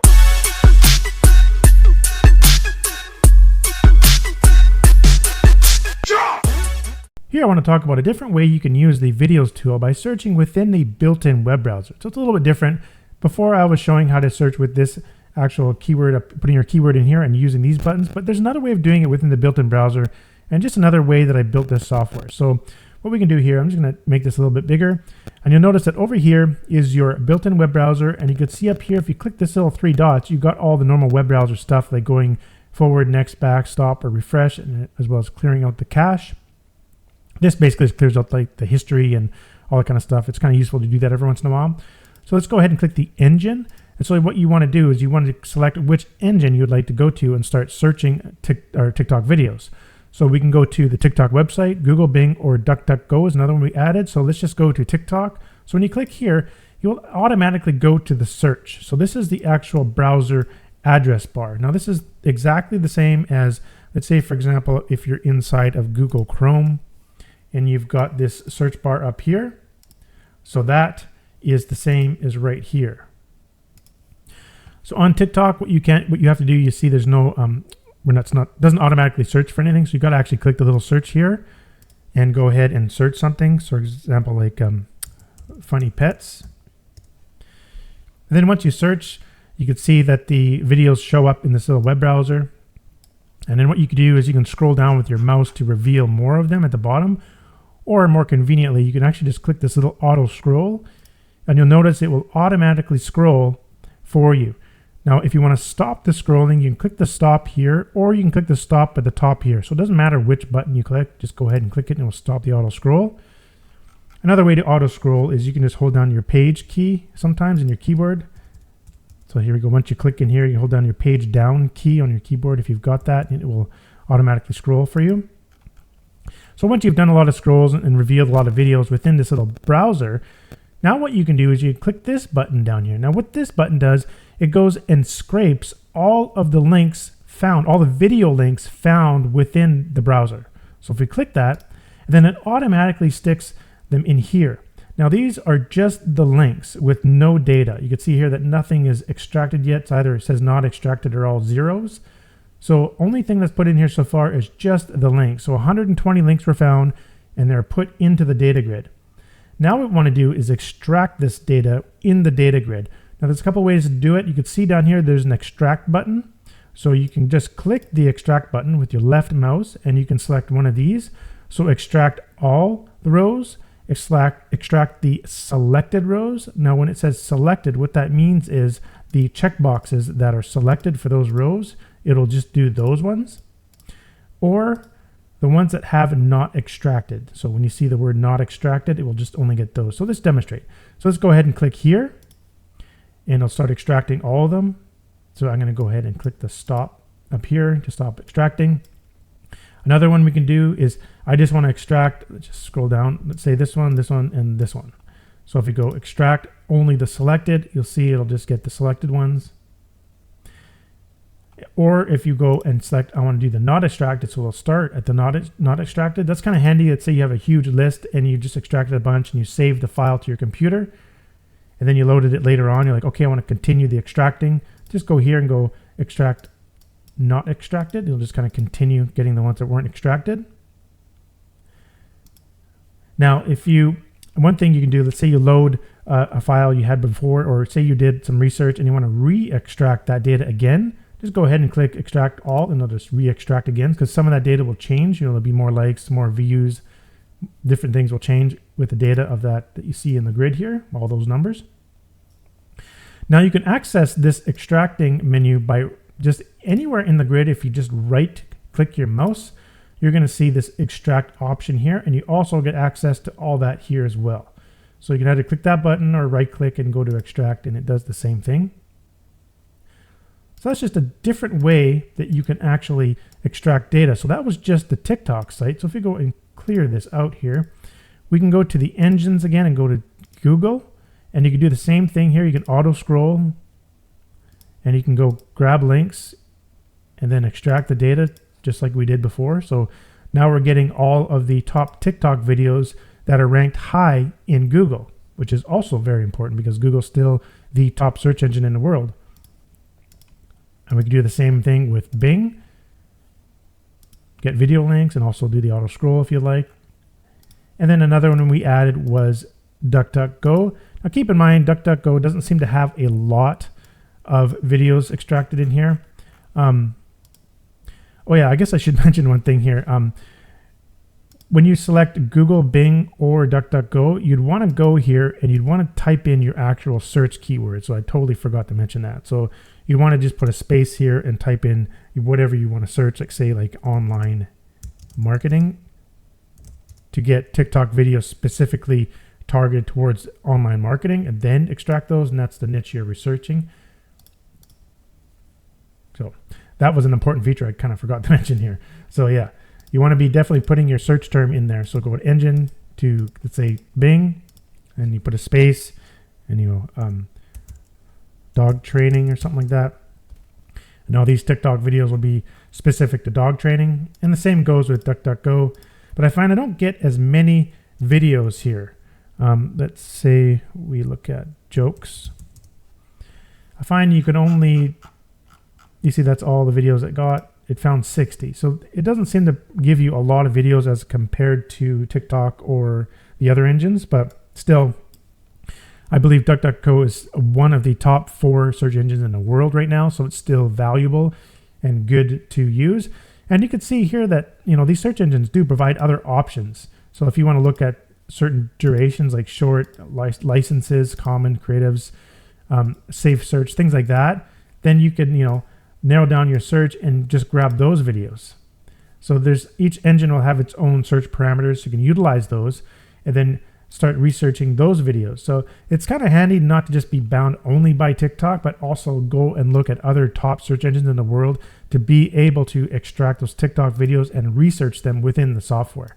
So that's something that's a little different in this software than you'll find in any other competing software that actually researches TikTok videos. So this gives you a much broader set of tools to find those hidden gems that you may not in other tools. And one thing that's kind of cool is, as long as you go to a web page, any web page through this web browser that actually has links like this format that has tiktok.com and then the username and then video and a video ID, if that actual link is somewhere contained in any website on the internet, doesn't matter where it is. Let's say someone has TikTok videos embedded on their either blog or something like that, or I don't know, maybe you're logged into some other TikTok research tool that shows these videos in the source. As long as it's in the source of that page and you click this button, you'll be able to get those video links and research them in the software. So that's why I wanted to put the built-in browser over here so you can kind of work side by side. Think of it kind of like a plugin. Like this is like a glorified web browser plugin kind of thing, but with so much more in here for getting this data. So anyhow, that's how you can search using the built-in web browser. And I find that it's very useful and extremely powerful for trying to find some really powerful data on TikTok videos. Okay, let's go.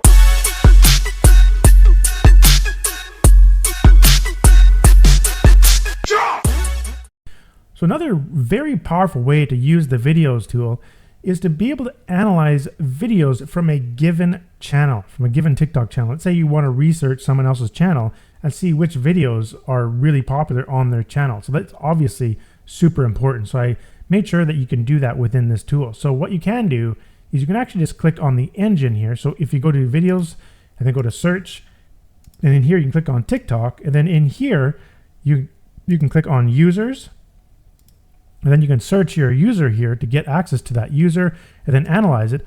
Or if you want, from the users tool, I just did a quick search for skincare, and let's just take a look at this top one here. So if I go down here, you can see they have a total of 729 videos. So I'm going to go and double click this to select the row. You can see that this checkbox was selected. Right click, and I'm going to send a user link to videos browser. So you can see it's gone to the videos tab and gone to the browser and entered in their actual TikTok profile, their channel page. So now how do you analyze this? The way that you analyze it is within the browser. So what you want to do is you'll have to see, you can select the latest videos, or say you want to look at the popular, only popular one, or the oldest videos. Let's just stick with the latest for now. And what you have to do is you actually have to scroll down and start revealing more videos in the browser. So one thing you can do, you can utilize this little auto scroll and start auto scrolling to reveal a whole bunch of videos in order to analyze them. And then once you're done auto scrolling, just click on stop, or it'll stop on its own. You can see it stopped here. And now what we can do is we can go ahead and click on get video links. Now I got 67 video links because it was only under the most popular ones here. So it was only under the latest, so not all of the person's videos. But what we can do now is we can analyze all of the latest 67 videos from that particular user. So now that we've clicked this button, it extracted or scraped all of those video links into the data grid over here. And now what we want to do is extract the data into the grid. You can see it only added the actual links into the grid, and all the other data is not extracted yet. So to do that, you can see there's an extract button at the bottom. Click that and click extract all rows, or you can extract just the selected rows. So the selected means where the checkboxes are selected, and you see these rows are selected, or the rows that have not extracted. Let me demonstrate. So click on all. Now it's going to start extracting the data for those videos that we just got from the actual built-in browser for that channel. And if we click stop, I just want to demonstrate the other one. So let's say if we selected just ones like this, extract just the selected, you can see it'll just grab the selected. Or if you want to go the not extracted, so it's just going to grab the data for the rows that have not extracted in it. So that's useful. Let's say you save this to a project file and later on you loaded it back up and you want to continue extraction from where you left off, then you want to do that. So click there and it'll just extract the ones that are not extracted yet. So now we can go ahead and extract all the data for those 67 that we got from that particular profile page. So I've went ahead and extracted all the data here. So let's just screw it up a bit, and now we can come here and we can take a look at all this important information. Like we can come over here and take a look at the play count, which one got the most plays, that one here, 2.5 million, which one got the most likes, the share count. And so what we can do here is we can also look at like the reach ratio and see which one reached the most. So this one got to almost half of the audience. So half the audience played the video. So that's a pretty important metric. I have another video talking about what all these metrics are, so it's very important to watch that video. The like ratio tells you the percentage of users that actually liked the video, that watched it. So 5% of the people that watched the video liked it. So this was the most liked video. Same with comments, shares, and favorites. Then you can see the number of like plays per hour since the video was released, or plays per day. So you can kind of start to see which ones are being played more compared to all the other ones. So it kind of gives you an idea of the outliers, which ones are the best. So this one here got played, 10,000 times an hour. So this seems to be one of the top ones within their account that got played a lot. So now you can start to research that particular video. And you can look at the engagement rate, the follower engagement rates. Like there's so many different things. You can look at the overall scores. Again, check out that video. It talks about all the different metrics, the estimated revenue using the different revenue programs. If you right click and go to revenue settings, you can see the different revenue programs that you can select, sort of like the creativity program, and you can apply it and you can see. These are 0 because these videos are smaller than 60 seconds. So I'll put that one back in there, but that's how you can pretty much start to analyze videos from a specific channel. So I paused the video and I loaded a different channel here and I did an auto scroll quite a bit in behind the scenes. So here we got 378 videos that we can analyze. So you can see you can really dig in and start to analyze a lot of these videos and get a tremendous amount of data. Now you can also right click in the grid and you can see you get the extract data here as well. So you can extract the data from the right click menu. And then if you don't want to extract all the data in one go, you want to kind of do it later on, you can just stop it. Then you can go and save this to a project file. And this one was bubble. And then let's say later on you open up the software and then you can just go file, load that file like that. And if you scroll down, you'll see a lot are not extracted, extract not extracted, and you go ahead and you'll continue where it left off. You can let it run. Now, technically, you can actually get user profile video links from search engines as well. So let's just take a look if you'd want to do something like that instead of going to the actual channel page, because you could just take this link here. I'm going to right click and copy just this part here. And I'm going to go to engine and go to Google. And I'm going to tell Google, I'm just going to delete that there. I'm going to go site : I'm just going to go and right click and paste what we copied. And I'm saying, I just want to see videos from this particular channel. And it should show the bubble channel here. And most of these videos will be directly from there. Of course, there might be some that will show up later on, but I'm saying I only want to see videos from this particular channel. So now if you do that, you can do an auto scroll as well. And you can automatically keep scrolling and getting it in Google as well. Stop it, and then we can get the links, and then you can see here we got 96. So that's another way to do it, just to show you. And I would recommend using Google is probably the best, but you can do it in Bing and DuckDuckGo. DuckDuckGo doesn't seem to bring a lot of videos at a time, so you got to use their search features, but Google, you'll be able to get quite a bit. So again, you go ahead and start extracting that data. So it's just another way to get to those channel videos, and you can start really analyzing channels individually and seeing what their outliers are, with which videos amongst their channel are doing really, really well. So that's obviously a really powerful feature and something I want to integrate into the software. And the best way to do it is by utilizing this built-in browser. In fact, that's actually one of the reasons why I decided to build it this way. Okay, let's go.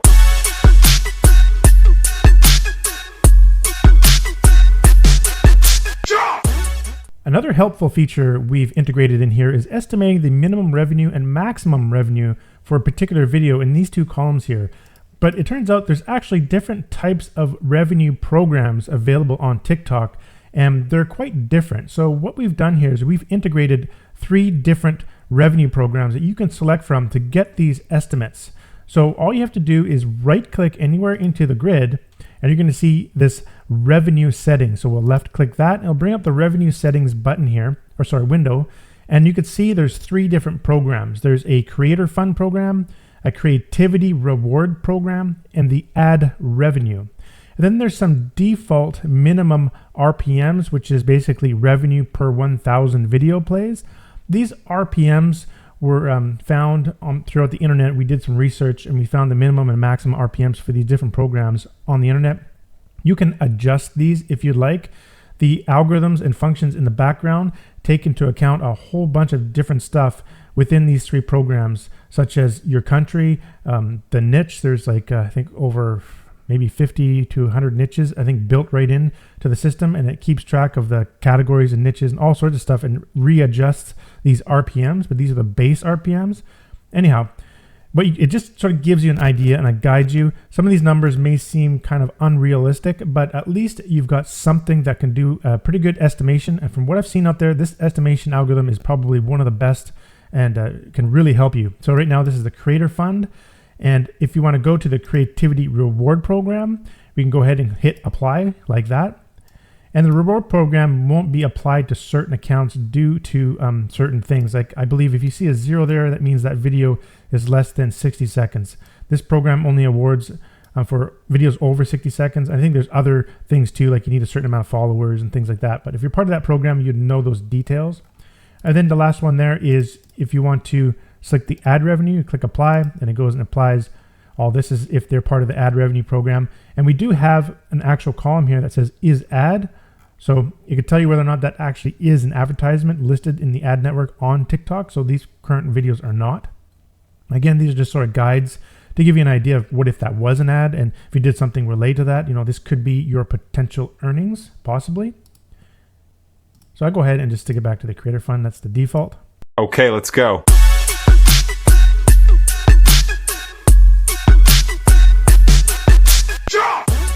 I want to show you how to quickly import videos into the Videos tool so you can analyze them. So in the Videos tool, you can be in the Search tab or the Trending tab. It doesn't really make a difference. I'm just going to go into the Trending tab because the web browser kind of disappears and you can kind of see the grid a little bit better. But that's totally fine. Doesn't matter which one you're in. This is sort of independent of these 2 things. So down here, you can see the Import button. Now, if you click that, what you can do is you put your TikTok links in here, or you can actually put any content in here as long as that content contains links in this format. I'm going to show you some examples. First, let's just go ahead and just paste in some links that I just have off to the side here. So I'm going to go ahead, I just paste them in there and click OK, and you'll see that I go and extract the data for all of those videos. So stop there, I'm going to clear that out. Now let's try something different. So I'm just going to bring up the import again and clear it. Okay, let's bring up a browser here. I'm going to show you some examples. Now I just went over to TikTok.com. I'm not even logged in. I just searched for funny pets. And I scroll down a few times here, got some videos.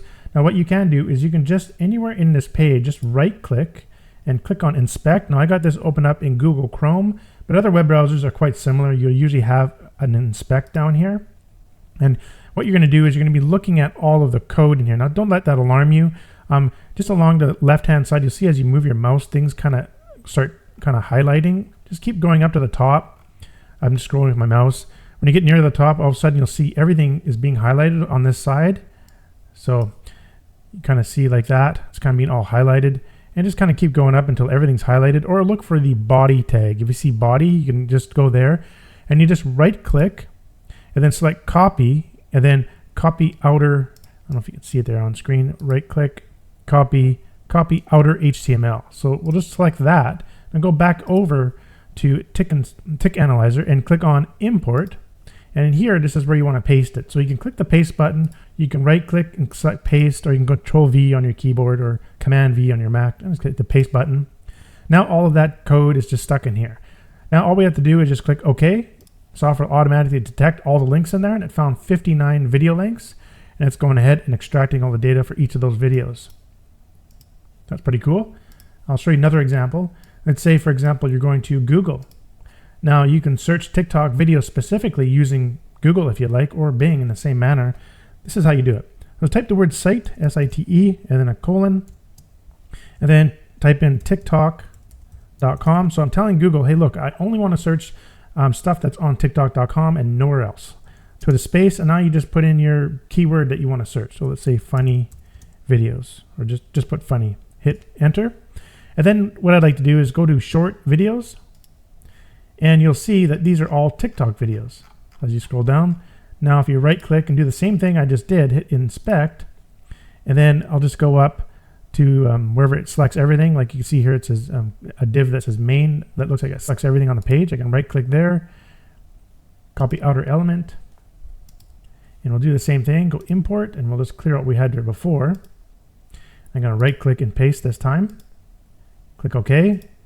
It found 60 videos that was in that source. So now it's doing the same thing, extracting the data. So let's go ahead and stop that. Let's try a different example. We don't have to just limit ourselves just to Google. We can actually do this on a site like DuckDuckGo, which is also a very popular search engine. You can do the same idea, site, tiktok.com, funny, and then go ahead and click videos. And again, we'll get a whole bunch of TikTok videos, and we can scroll down a whole bunch of times or whatever, and right click, inspect, and we'll go through the same idea here. And it looks like whenever that is, it selected everything, and it copied the outer HTML and see what we can find. Import, and clear that out, paste, and it found 94 videos. So there's some ways you can sort of use the import tool. So it doesn't really matter where that data comes from, as long as it has TikTok video links in that data. The software will just automatically detect it and start scraping out the data for all of those videos contained in there.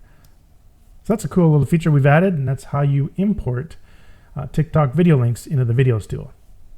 Okay, let's go.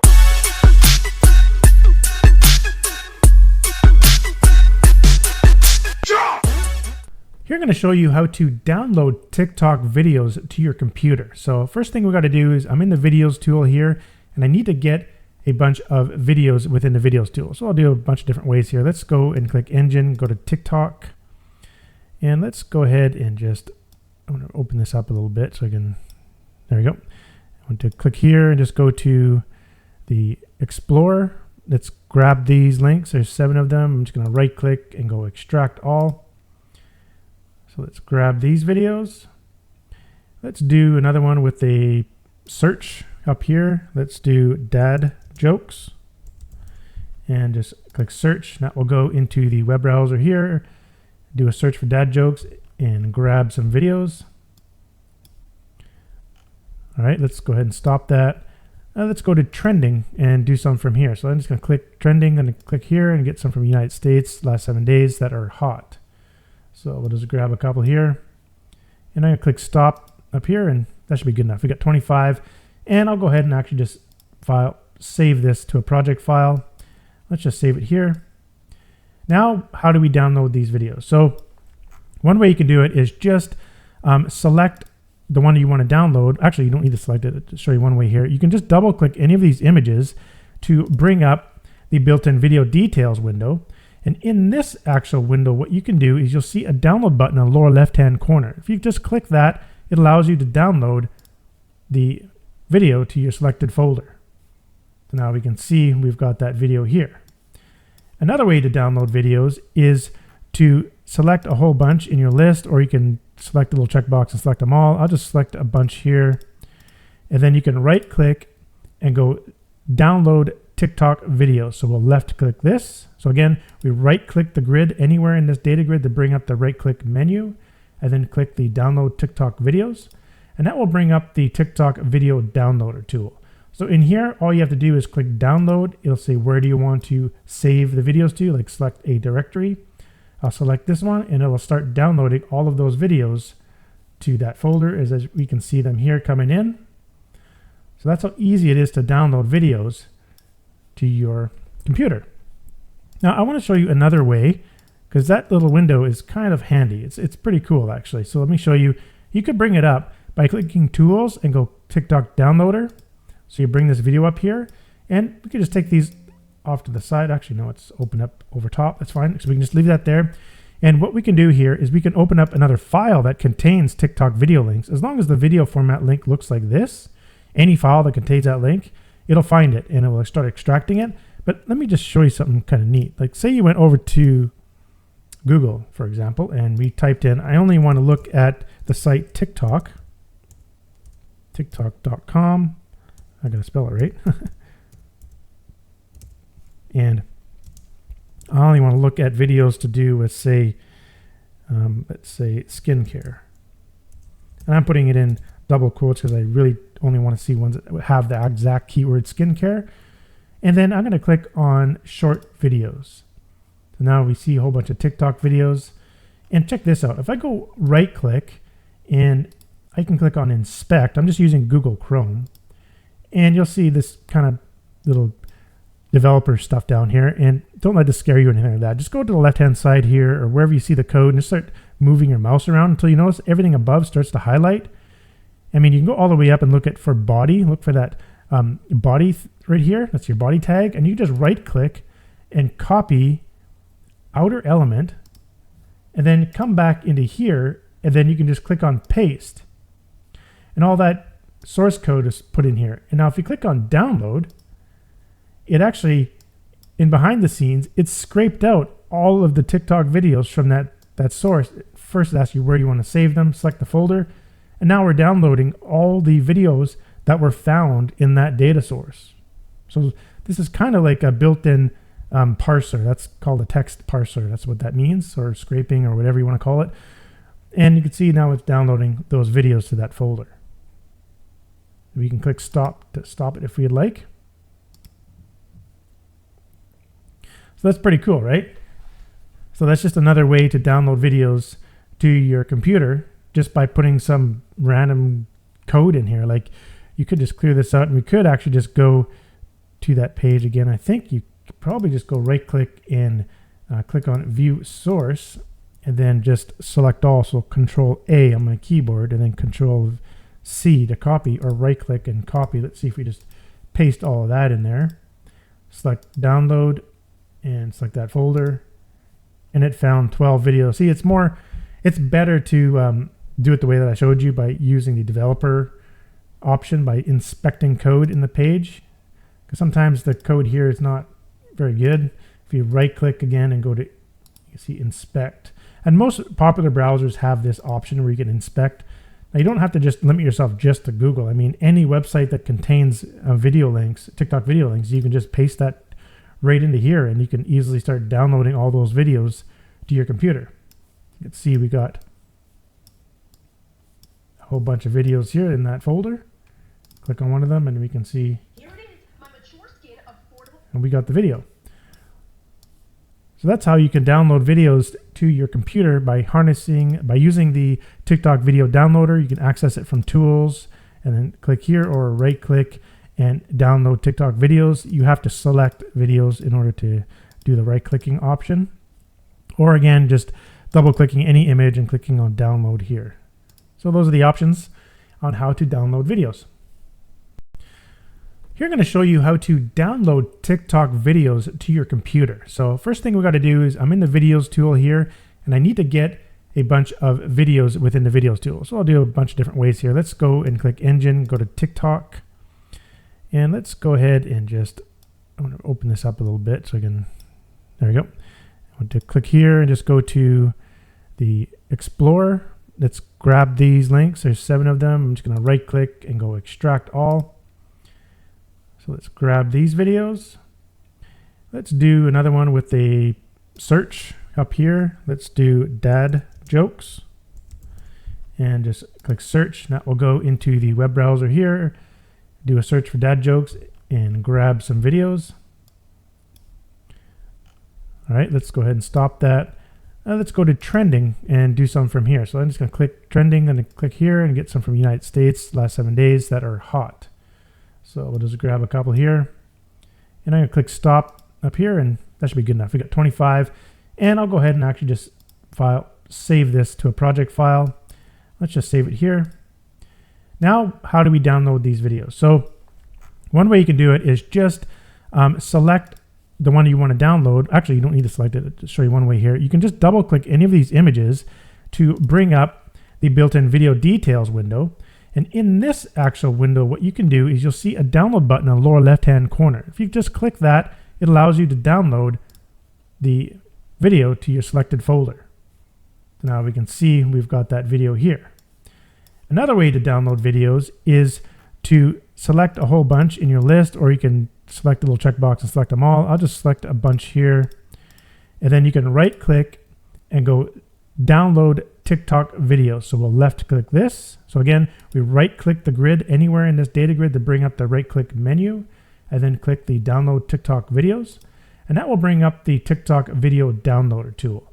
So in here, all you have to do is click download. It'll say, where do you want to save the videos to? Like select a directory. I'll select this one and it will start downloading all of those videos to that folder, as we can see them here coming in. So that's how easy it is to download videos to your computer. Now I want to show you another way, because that little window is kind of handy. It's pretty cool actually. So let me show you. You could bring it up by clicking tools and go TikTok downloader. So you bring this video up here, and we can just take these off to the side. Actually, no, it's open up over top. That's fine. So we can just leave that there. And what we can do here is we can open up another file that contains TikTok video links. As long as the video format link looks like this, any file that contains that link, it'll find it and it will start extracting it. But let me just show you something kind of neat. Like say you went over to Google, for example, and we typed in, I only want to look at the site TikTok, tiktok.com. I gotta spell it right. And I only want to look at videos to do with, say, let's say skincare. I'm putting it in double quotes because I really only want to see ones that have the exact keyword skincare. And then I'm going to click on short videos. So now we see a whole bunch of TikTok videos. And check this out. If I go right click and I can click on inspect, I'm just using Google Chrome. And you'll see this kind of little developer stuff down here. And don't let this scare you or anything like that. Just go to the left-hand side here or wherever you see the code and just start moving your mouse around until you notice everything above starts to highlight. I mean, you can go all the way up and look at for body. Look for that body right here. That's your body tag. And you just right-click and copy outer element and then come back into here. And then you can just click on paste. And all that source code is put in here. And now if you click on download, it actually, in behind the scenes, it's scraped out all of the TikTok videos from that source. First it asks you where do you want to save them, select the folder, and now we're downloading all the videos that were found in that data source. So this is kind of like a built-in parser. That's called a text parser. That's what that means, or scraping, or whatever you want to call it. And you can see now it's downloading those videos to that folder.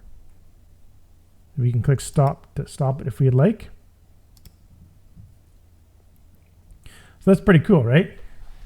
So that's just another way to download videos to your computer just by putting some random code in here. Like you could just clear this out and we could actually just go to that page again. I think you could probably just go right click and click on view source and then just select all. So Control A on my keyboard and then Control C to copy, or right click and copy. Let's see if we just paste all of that in there.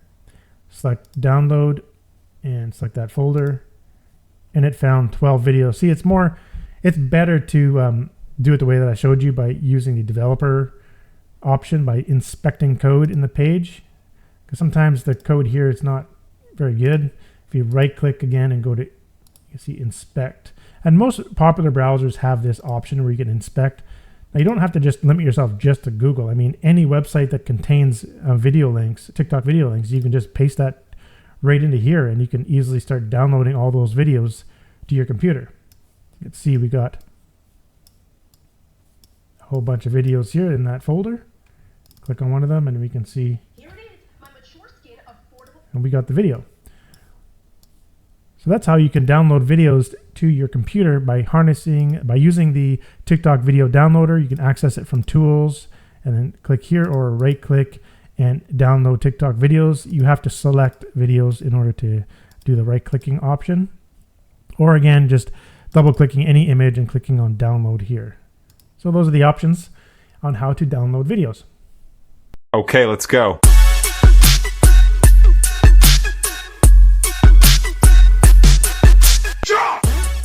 In this video, I'm going to explain the different columns within the user extraction tool.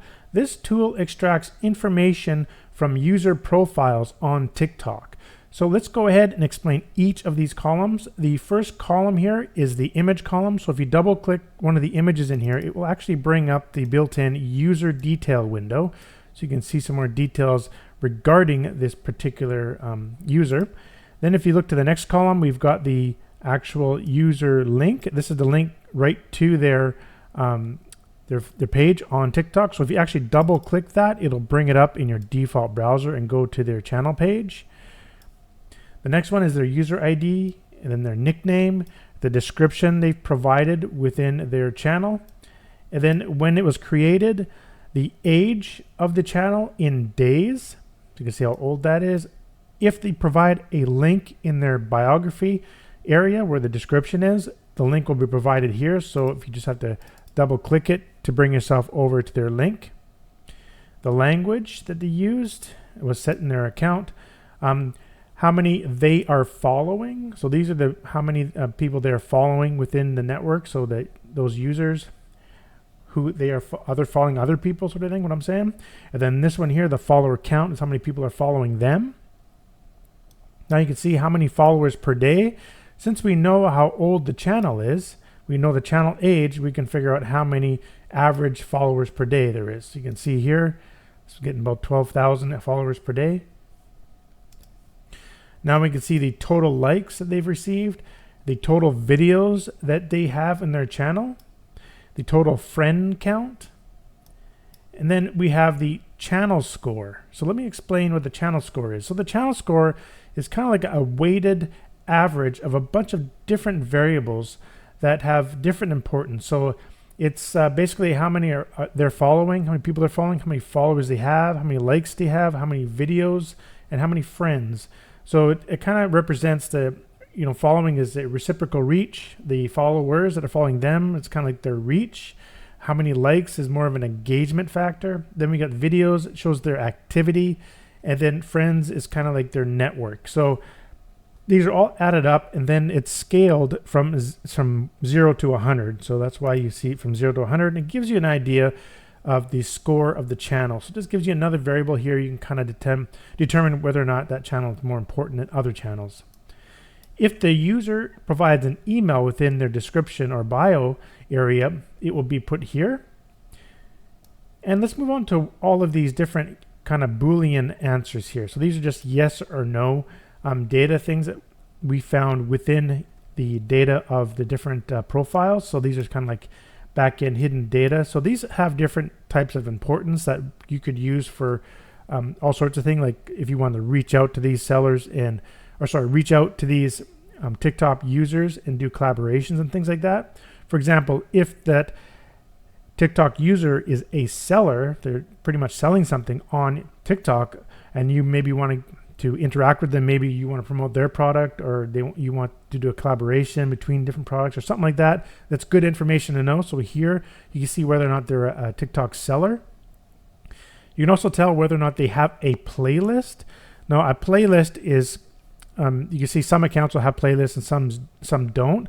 This is kind of interesting because it'll give you like some more information, like if they have a playlist, or maybe they have a bingeable series where you can go kind of investigate a little bit and get some more ideas about what you want to do. It's useful for like scouting, filtering, or targeting collaborations, right? So lots of different things you could do with that. So it's just another metric we included into the data. We also included whether or not the account is verified. So this is like kind of like a quick trust brand signal for scouting and filtering. Now you can see whether or not the account is private. This kind of helps interpret low public stats and collaboration potential. So that's another thing you could do there. Whether or not they have a question and answer section. This kind of indicates community interaction. So it's useful for engagement-driven outreach. So that's a really cool thing to have in there. Now, whether or not they have embeddable channels. So if you are a person that embeds other people's TikTok channels into your pages, like a blog or something like that, this tells you whether or not it's embeddable. And we have is organization. This kind of tells you whether or not, basically to distinguish between brands versus individuals. So if you're going to see organization here, it might be a brand. Another one we have here is whether the favorites is public. So whether or not the user allows their favorites to be basically viewed within their account. This kind of signifies, transparency and content curation style. So you can see if they're favoriting a lot of different type of stuff, you can go and see what they're favoriting, and that's kind of like their content style and where they're getting inspiration from. So it's also pretty useful to know that information. Okay, let's go.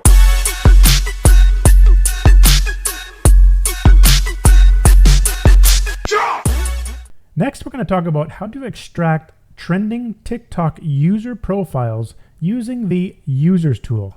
So I'm just going to select on Users and then go and click on Trending. And you'll see in this section here, we have the ability to search trending TikTok profiles or channels. So what we want to do here is take a look at what we can use. We can enter in an optional search keyword if you'd like. You can select the country. You can select the number of followers you prefer, as well as sorting by the followers, engagement, or popularity. So let's go ahead and just, for the United States, let's select all for now and just click on trending. You'll get the most current trending users on TikTok. And you can see here it's extracting all of the data into the grid. And you can see all this very useful data. We explain this in another video what all this data really means. But let's go ahead and you can select other things in here. For example, if you're looking in Canada and you wanted to see followers that are between 10K to 100K, hit the trending.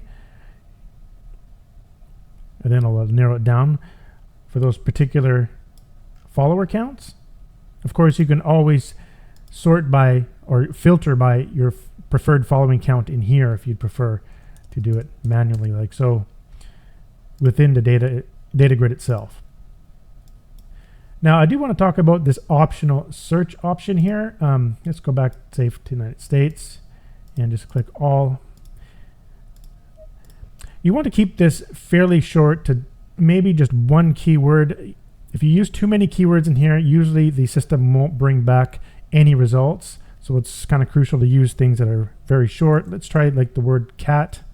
For example, you're in the pet niche. And that example actually didn't bring back any results.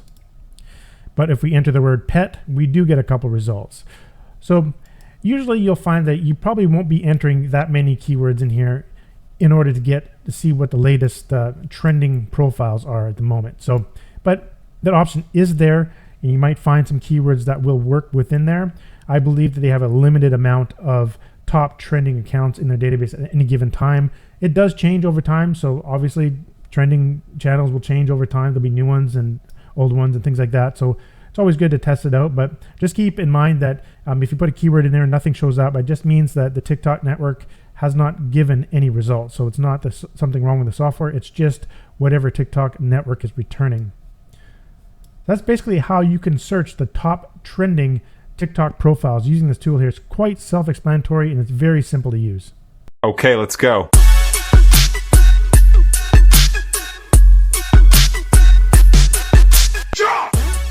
Here I'm going to show you how to extract TikTok user profiles by keyword inside of the Users tool. So this tool here extracts the user profiles from TikTok. So all you have to do is start typing in your seed keyword, whatever your niche keyword is. For example, funny pets. And then you want to select your source you want to get the videos from. So, search TikTok to get the video, or sorry, not videos, user profile links, or Google or Bing. Let's go ahead and select TikTok and the number of pages you would like to search. Let's just do one for now, and we'll go ahead and hit search.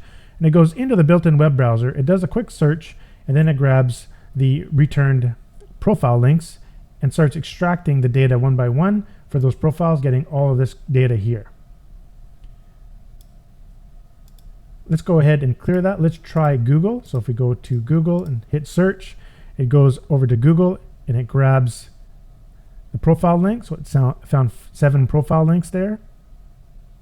We can stop that. Let's try Bing and search. I'll do the same thing here. It found 59 in this particular search. So you have lots of options here in order to extract analyze TikTok profiles using keyword search. And what it does here, it actually searches within this browser here, but the actual data itself is being extracted from another browser. So if you click down here, you'll see this button here, click browser button, and you notice there's another browser here. So I'm just going to go ahead and solve this here just so we can see. And what it's doing is actually extracting the channel data from this browser. So there's kind of like two browsers going on. So if we go back and clear this out, and let's go ahead, select TikTok, and we're going to do 3 pages this time. And let's see what you'll do is you'll see, if you click here, it'll actually scroll this page 3 times, and you can see the scroll count down here. So that's what the 3 pages is. So now it's going to start extracting those pages, and now we can see the pages being extracted in real time from this other browser. And it's grabbing the data from here and then putting it into the data grid. It's kind of like a glorified sort of browser plugin, if you want to think of it in that sense. Now we can stop there. So whenever you want to stop the extraction process, you'll always see that stop button up here in the progress bar. And that's how easy it is to extract and analyze TikTok profile user profiles using the users tool. And as with all the other tools, you have the option to save this data to a project file and load from project file, also save to a comma delimited file. And I do want to mention something very useful here that you'll probably be using this quite a bit. You'll notice one of the columns here tells you how many videos this particular user has listed in their channel. One thing you'll be doing is right-clicking, and you'll notice you get access to a lot of different features here when you right-click. You can also send this user link to the videos browser. So if we do that, I'm just going to left-click that.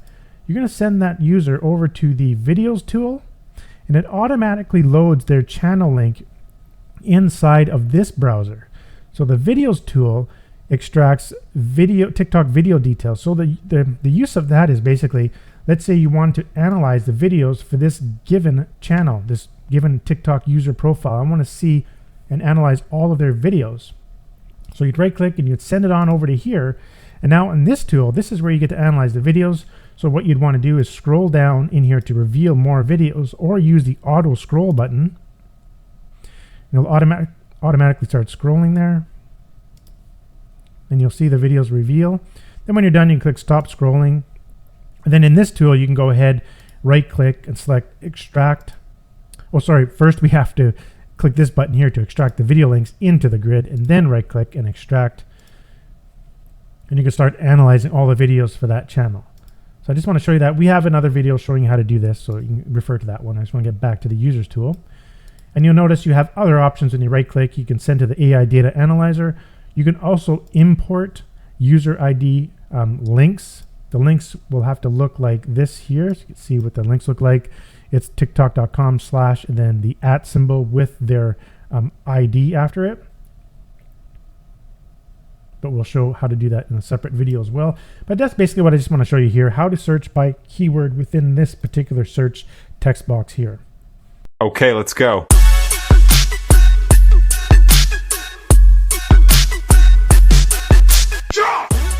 Another way to extract user profile data is by using the built-in web browser. So I'm going to show you that here in the users tool. So what you can do here is you can actually search within the web browser and then extract the data into the data grid. And how you can do that is you can click the little engine button up here, and you can select from different search engines. So TikTok, Google, Bing, or DuckDuckGo. Let's go with TikTok.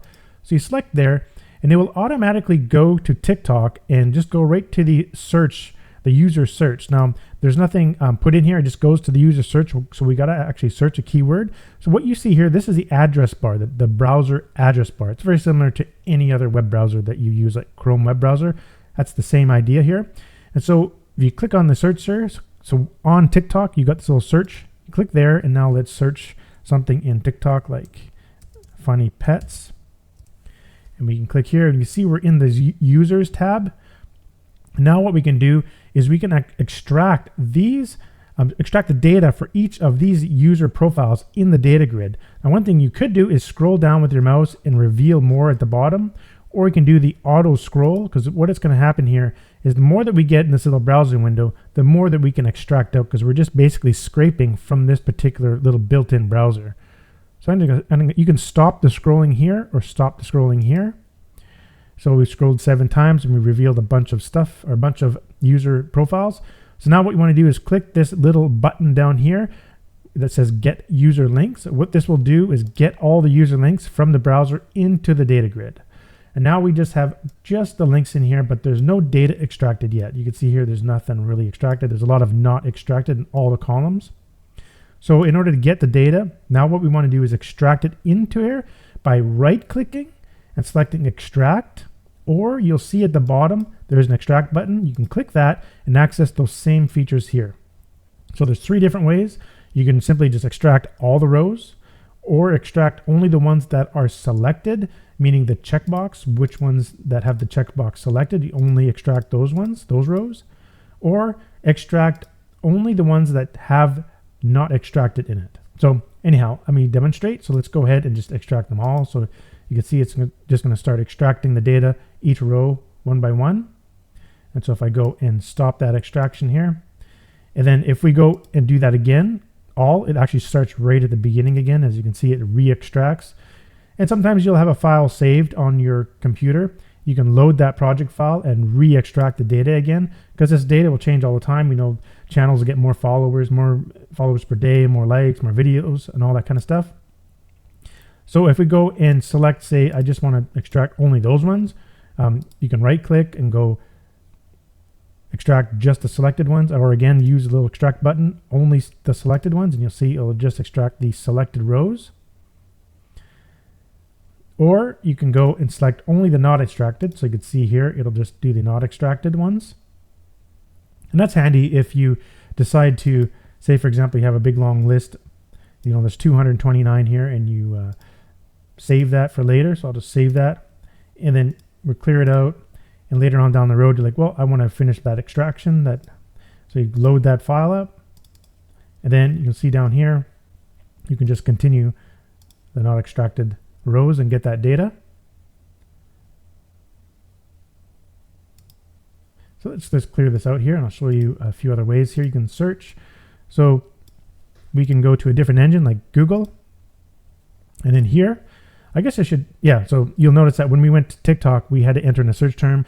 The same idea here. So it's just going to Google right now and putting this kind of special search parameter into the search bar. It's telling Google, hey, look, I only want to search for the site tiktok.com/ and then have the @ symbol, which signifies a channel. And then you'll see it's selected under short videos. So what we want to do is put a space here, and then you enter in your main keyword that you'd like to search for example, like dad jokes. Hit enter, and now it's going to get all these they're actually going to be videos, but you can actually get the user profiles from these videos. So again, you can just scroll to reveal more, or hit auto scroll, and it will do it for you. And when you're satisfied, just go and hit get user links again, and we've got 33, and the same as before. We right click and extract all, and now we can go ahead and extract the data into the data grid. So we'll go ahead and stop that and show you the other one. So we can go to Bing. Again, you got to put in your keyword. How about mom jokes? Get links and do the same thing. And then the last one we have here is DuckDuckGo. Now, please keep in mind that sometimes DuckDuckGo doesn't actually reveal a lot of videos at a given time. So if we say funny, if you scroll down here, it actually didn't reveal anymore, and you go get user links, it gets 60. So sometimes you only get around 60 videos at a time. It's just the limitations from DuckDuckGo. But what's also really cool is you do have the options from the search engine. So here I can select from the country I want to search, the safe search, anytime, the resolution, duration. So each search engine is going to have all their different features. So you can utilize those features and those filters when you're grabbing the data. I forgot to mention that for Google and Bing. Also with TikTok, if they have any filters there, you can utilize their filtering mechanisms and get the data in the grid, and then you can get the data in the browser, and then you can bring that over into the grid and then do your extraction in here. So it's just another way to utilize the web browser, and you might find that you'll get completely different types of user profiles in that way, instead of just only using the search over here, because in here, in the web browser, you have the options to use whatever web browser filters that they offer. So that's one really cool option as well. You see in Google, if you go to tools, you'll see they have a range, quality, closed captions, even an advanced search. So you can really play around in here to get different types of channels that you'd want to research that you normally may never have found just on TikTok. So this is something that's different within Tik Analyzer that I believe that other products that do sort of TikTok research do not offer. Now, an interesting thing here too is you're not just only limited to these websites. I don't know, if you're surfing through the internet within this internal web browser and you come across a web page that has user profile links in it, just click Get User Links and it'll grab it from the source of that page, and now you can start extracting data for that. So that's a unique thing about having this built-in browser. That's just another way that you can utilize this tool in order to get user profile data into this data grid and start analyzing it. Then, of course, you can use all the other cool stuff in here by analyzing its videos, using the built-in AI tool, and really doing some deep analyzing into this data by utilizing these AI prompts and talking to AI with the actual data in the grid. So it's really powerful. Okay, let's go.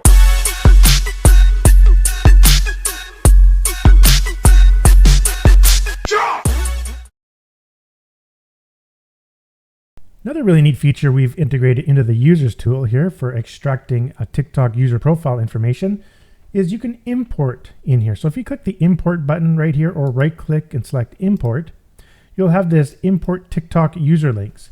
So if you have a set of saved links, I've got some here, you can put them in here and you want to analyze these profiles, just put them in here and click OK, and it'll start analyzing those profiles and grabbing all of the data for each of those profiles into the data grid.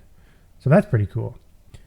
Now here's something else pretty cool you can do as well. So in that import window, you actually don't have to just put links in here. You can put any content that contains user links.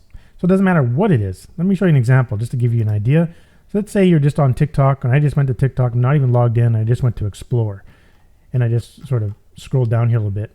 Let's right click somewhere in here. I'm using Google Chrome, and then let's just right click up here, so in a white space area, and I'm going to click on inspect. Now most web browsers will allow you to do this.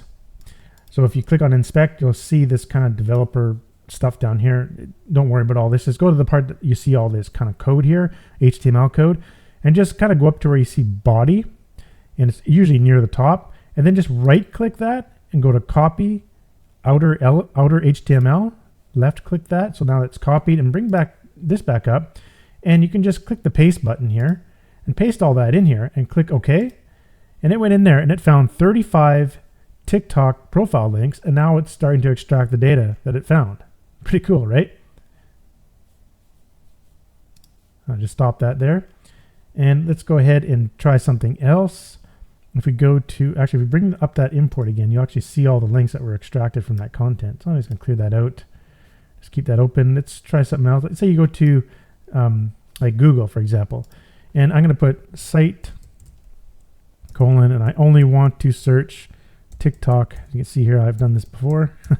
And I'm going to put the @ symbol, because usually, actually go / at, because that sort of signifies a channel. You always have that @ symbol there. Let's go with some double quotes because I want to see the exact word. And let's just do what I was doing before, skincare. And we're going to hit enter. And we're going to come in here and we're going to see that it found a bunch of channels. And so we can right click and do that same thing. Right click and go to inspect, and then body, right click and copy outer HTML. And then come back in here and we can right click and paste and do that again. And it found 9 in that particular search. And of course we can do other things in here, like we could have went to the short videos here and start scrolling. Let's try this one. Right click, inspect, go to the body, right click and copy the outer HTML. And let's try this one. So go back to the import, let's clear that and paste. And it found 42 this time. So 42 user profiles. Now, one cool little thing you'll notice, we're looking at the grid over here, and we're not really using the built-in browser right now. So this kind of space can be a little bit, I don't know, in your way, I guess you could say. Now let's just stop this. If it's kind of finding it's in your way a little bit, one little trick is just click on the trending, and that kind of gets rid of it. In the trending tab, it's not visible because you don't need it in the trending tab, and you don't have to use this stuff up here if you're just doing the importing stuff. Just kind of to get it out of the way. Anyway, just a little tip there.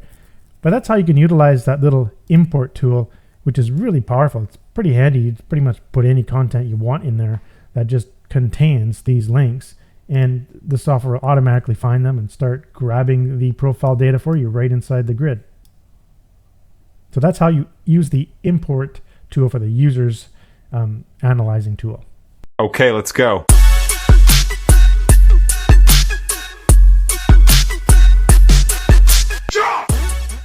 In this video, I'm going to show you how to use the comments tool within Tik Analyzer. So what this does is you put a particular video link right here, and you can extract the most popular comments from that video. Now, the actual comments that are being extracted are the most popular according to TikTok. So TikTok kind of puts the most engaging, most important comments kind of at the very top, and those are the ones that you want to extract. So the first thing I want to do is get a video link. So let's just head on over to the videos tool here, and I'm just going to search for a keyword. Let's try high protein dessert, and just go ahead and click search, and it's just searching the first page of TikTok. And let's go ahead and get the first 12 videos it finds, and let's just go to the right here and just see how many comments some of these videos have. So just take a look here, and we can see the number of comments, and we can sort the comments here, and we got one here that has 1,125. So I'm just going to double click this row to select it, and you can see it's selected this row here, and just going to right click and go to send to comments tool. You can also just copy that link too and paste it into here. So here we are with this particular video link in here. So all we have to do now is select the max number of comments. I'm just going to go ahead and select 200 comments for now and go and hit the extract button. And so what it does, it's going to a special built-in browser that's going to go in and extract those particular comments.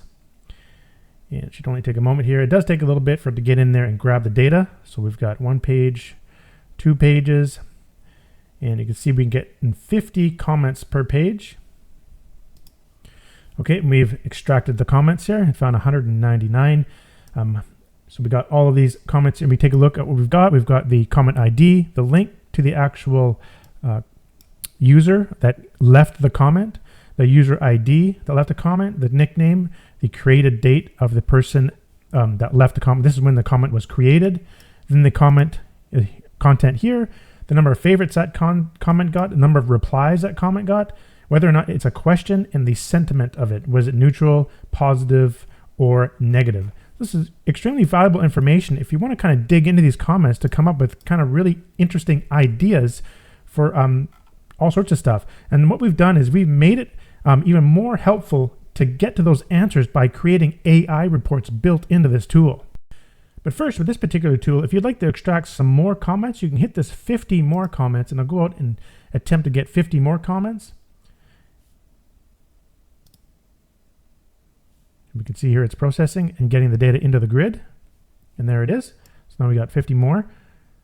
But as you can see, now I haven't done any sorting here. Now take a look at these numbers here, the favorites and replies, and you notice that they're really high near the top.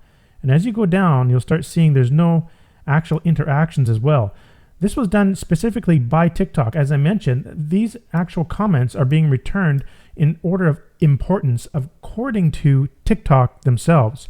So that's really important to note, that you don't have to come in here and start downloading, say, like 2,000 comments in order to get the most important ones, because there are some videos out there that have hundreds of thousands of comments, sometimes even more than that, and it's just not really possible to download all those comments into this tool. You want to only be concentrating on the most important ones according to TikTok. Then you can utilize this data. So what we've done here, you've noticed like throughout the software, we have this button called AI tool, but in the comments tool, we added an additional AI tool called the AI report. Now, if you click that, you'll notice you can create an AI comment insights report, or you can look at the last one you created. So let's go ahead and just click this, and you got 4 different insight reports to kind of like little report sections that you can select. If you want to get an AI summary, AI themes and interests, AI frequently asked questions, and some AI actionable recommendations. Now what I'm going to do is just select them all and click generate. And what it's doing, it's going to the AI that you select in the settings. There's a free AI version you can select from all different types of models, including ChatGPT and Claude and Gemini, all sorts of stuff. Or if you'd like, you can also select from your own API. I'll provide other videos on how to do that, but let's just let this run through and you can see what's going on here. So here we are. Here we have the full report. Let's take a look at what we've got. So it gives you a summary of all of these comments. It gives you the sentiment analysis. You can quickly see mostly neutral, some negative, some positive. And then we get the top keyword that were mentioned in here. So you click here to see the most frequently used 2 keyword combination, 3, 4, and all the way up to 5. So that's useful to see what people are talking about: protein powder, peanut butter, things like that. And then over here, it talks about the most engaging comments. So you can see the most engaging comments right away in this little kind of graph thing. And then here, it talks about the common themes, high engagement themes, and viewer interest in TikTok comments, protein and ingredient substitutes. So these kind of things can help you come up with extra ideas if you're in that particular niche. Some frequently asked questions, you can use these to answer these questions in some videos in your particular niche. If you actually do like high protein desserts, if you have a micro niche or something like that, or you just do healthy protein desserts or something to do with like low carb, high protein, something like that, you can utilize these questions and answer them in your videos to get more engagement. And then we have actionable recommendations. So create content addressing common recipe concerns, develop alternative recipes without bananas. Like it comes up with all of these different recommendations and even tells you kind of what to do and how to make the actual content, the rationale behind it. So this is a really powerful report, and you can actually save this report to an HTML file that you can use later on or give to your clients or do whatever you want with it. So when you close that, you can actually reopen the last created report here. So that's pretty neat. This is a little different than the AI tool. The AI tool is different. You can actually take that grid data. This is the grid data from the comments grid, all of that data, and you can send it to any AI you want and ask it anything you want. Now we do have the comment grid here, all of our saved default prompts. You can come in here and you can look at all the saved prompts we have in here. There's a ton of them. And then you can just select one and double click it and you can see the actual AI prompt and you can send this out to, so this is an older report. I'm just going to click that out of there. You can send this to any AI you want. Click generate. So now it's sending the AI prompt and the data right to the prompt and asking it to analyze that data and answer this question. And now it tells you right here, summary of 5 common emotional themes in the comments. So now we can get that summarization. Now you'll see this little sponsor thing at the end here. Let me just quickly explain what that is. In the AI settings, I have the free model selected. So I got the free ChatGPT. There's all the different major models. Now when you use the free option, you'll sometimes get this little advertisement at the bottom, but that's no problem. You can just ignore it if you want. It's and the other limitation of using the free one is you can only do it every 5 seconds. So you can't be like just clicking this button every second and getting a response. You got to wait 5 seconds before you do it again. But I mean, it's pretty awesome for being free, right? So that's some of the things you can do in here, and there's a ton of different prompts in here that you can kind of go after. And if you can't think of anything in here, I'll provide another video showing this, but you can create your own folders and your own prompts in here. You can just update this to whatever you want and add to the library, and you can create, if you right click, you can add folders, rename folders, delete, anything you want in here. So this is a very powerful tool for basically talking with AI with the data. So that's a really powerful feature we've integrated in here as well. Now, if you right click, you'll get access to a bunch of stuff here, like you could send comments to replies tool. I'll do another video on that. You can actually analyze the replies of any comment in a different tool. You can select the users to the users tool and analyze the users. So say, for example, I want to analyze these 3 users here that left comments. I'm going to send those to the users tool. And it looks like I already have some in here. Let me just clear this out from a different video. Let's just do that again. Right click, send to users tool. Here they are, and click OK. And now they're importing into the users tool, and we're analyzing those particular users. And we can look at all their data. And then we can even go even one step further, and we can start analyzing the videos that those users have created, if they have any. So you can see the total videos. This person has 14. So we can double click here, right click, send it over to the videos browser, clear that out, and we can see their videos in the built-in browser, and we can just scroll, get the links, right-click, and extract all of their video data.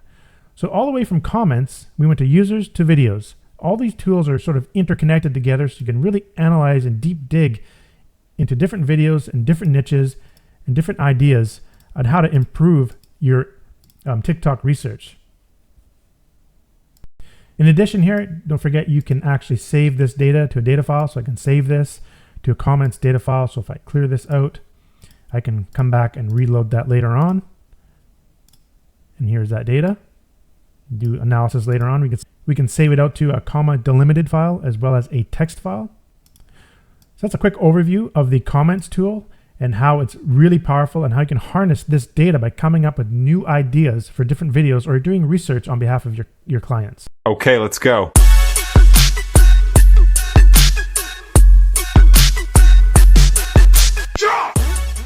In this video, I'm going to show you how to use the replies tool. So basically what that does is it analyzes the replies for a given comment and how it can be useful in your marketing. So let's just go over to the videos tool here, and I did a search for story time true story. So maybe you're in that particular niche where you're doing stories, whatever, and it's about true stories, and you're doing some sort of channel on TikTok. And what I did is I actually searched Google on this one, and I went through 5 pages, and I sort by the comment count here. And I found this one. So I'm going to go ahead and just double click this, right click, and send this over to the comments tool. Then I'm going to go ahead and just download the first 200 comments here. And these comments are returned by TikTok. And according to TikTok, these are the most important comments. So there's no need to extract a ton of them, just the most important ones. They returned a bunch here that are really important. Let's take a look at the replies and just sort by there. And let's take a look at this one here. That's Dreamy Bull. Let's see what that's about. So you can see it has 60 replies. So if I just double click there and right click, I can send this to the comment replies tool, or you can hit the replies button down the bottom here. It'll automatically put the data in there. So it's the video link, the parent comment, and the parent comment ID.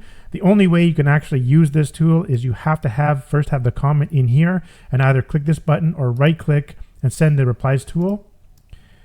And so when you do that, let's go and extract the replies for that particular comment. You can see here it quickly gets all the replies. I believe there's only a total of 60, so it got 47 out of there. Some of them may have been filtered out for different reasons. But anyhow, we've got a whole bunch here. And now what we could do is we could analyze these replies using AI. So we can hit the AI tool here. And then in this tool, we can go to, there is some save prompts under the comment reply grid, because we have the comment reply grid data loaded into the AI data analyzer. You can actually view that data by clicking this, and you can see this is the raw data that's actually coming from that reply grid, comment reply grid. So in here, let's take a look at some options we can do. Let's take a look under sentiment and narrative and double click on emotional triggers.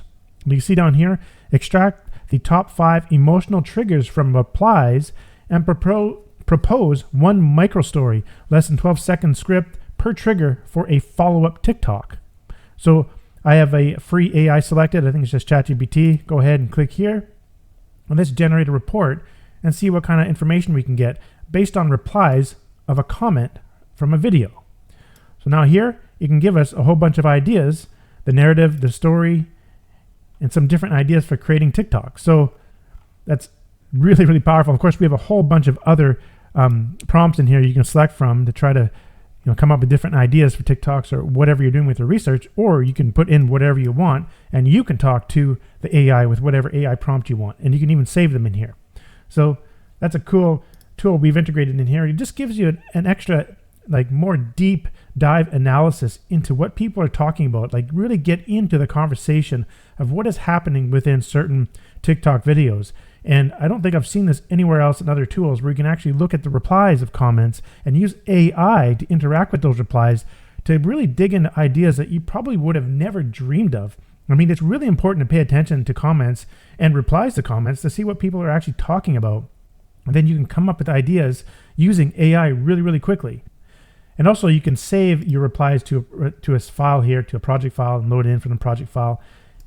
And one other thing actually I do want to mention here is you can group your comments in here. So let's say if I did, let's unselect this one. So I'm just going to go here and unselect and select this one, right click and send this over to the replies tool and extract the replies for a different comment. So let's go through here.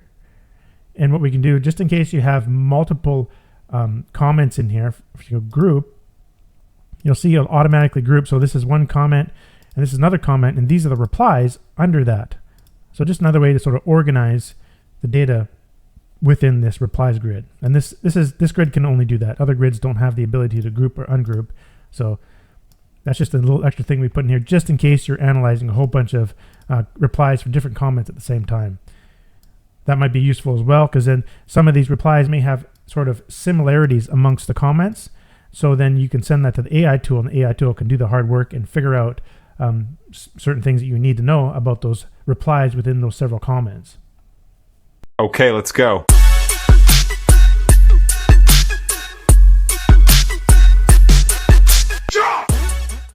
In this video, I'm going to talk about how to use the AI Comment Insight tool. So what it is, it's a report tool that's inside of the Comments tool. So this tool here extracts all the comments from a given TikTok video.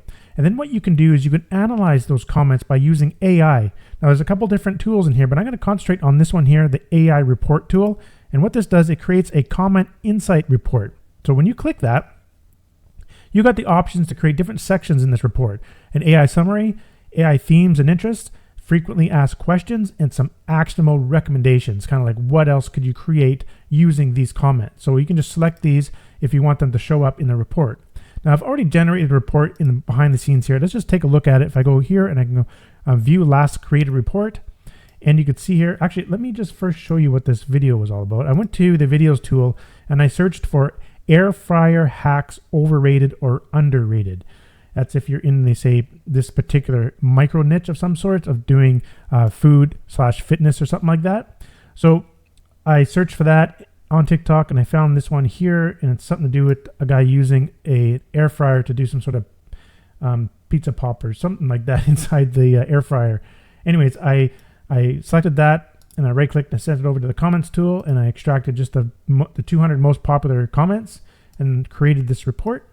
Let's take a look at this report here. It gave us a little executive summary of what's going on with those comments, and it's to do with, he put a Lunchable in the air fryer, a little pizza Lunchable. It gives you the sentiment analysis, so it shows you how many negative, positive, and neutral, and these are the top keywords that were mentioned in all those comments, so you can see the 2-word, 3-word, 4-word, and 5 words, and kind of see what they're talking about.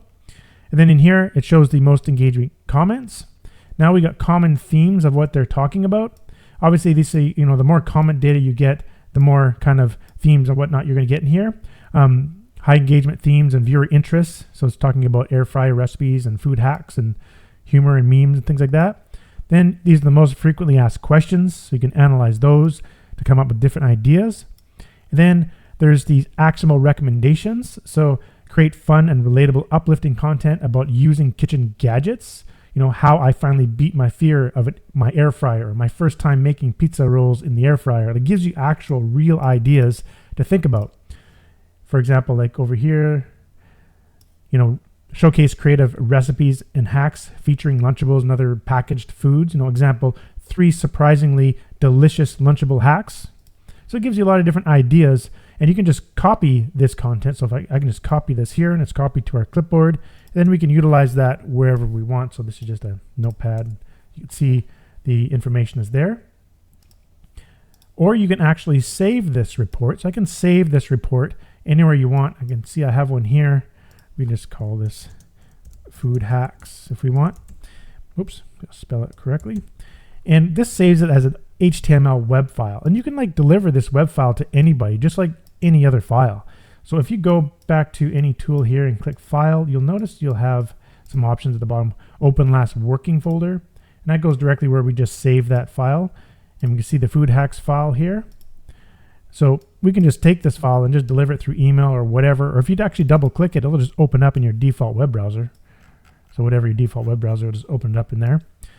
You can even just, zip it up and send it to someone. I'm using Windows right now. You can right click and you can just go compress to zip file. You send the zip file to anybody and you can just, once they double click the file, it just opens up in their default web browser. So if you're doing research on behalf of someone else, you can just deliver this file to them. So that's how you can use that tool. It's pretty awesome. And if you do not select those checkboxes, so if you go in there and you go to make a report, if you don't select those checkboxes, they simply just don't show up in the report page. So that's kind of cool. Now, if the report does change colors, if you change the theme, so if you hit the theme button up here, it'll change the color theme of the entire software. I kind of like the dark theme. It's easier on the eyes. But if you don't, you can go to the white theme and it'll change the theme of the report for you. I like the darker theme personally, but it's up to you. Let's try another fun example just out of nowhere. Let's just kind of do this real time here. Let's try declutter mistakes to avoid. So let's go ahead and search 3 pages on TikTok. Click search and see what we can find. And it's just scrolling through TikTok, and now it's extracting 36 results it found. Now if you look over the comment count, see some that got a lot of comments here. All right, let's sort by comments. Let's take a look at this top one here. Double click that, right click, send that over to the comments tool, and let's extract the first 200 there.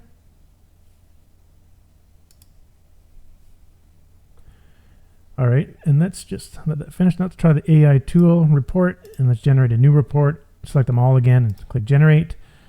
And the AI I have selected right now in the tools or in the settings is the ChatGPT free version. I believe it's ChatGPT 4 Nano, I think it is. I'll have to check here in just 1 second. So it's just about done.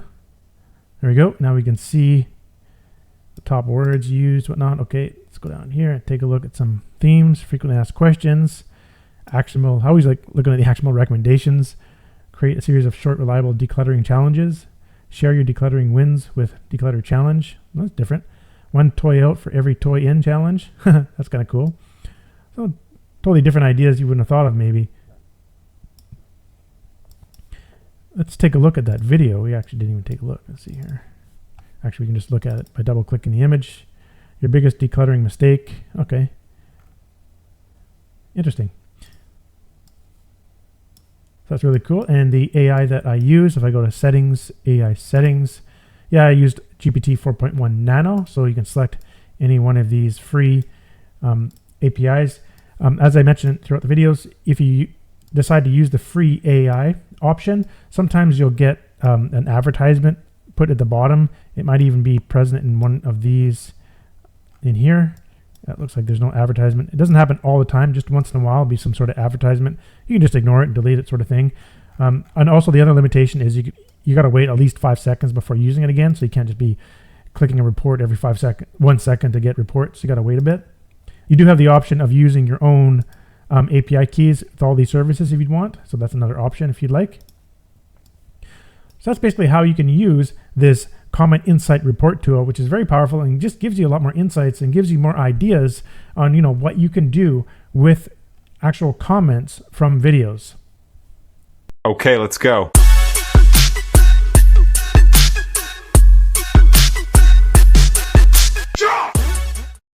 In this video, I'm going to show you how to use the AI Data Analyzer tool. And that tool is basically used to communicate with an AI model for the given data from a table inside of the software.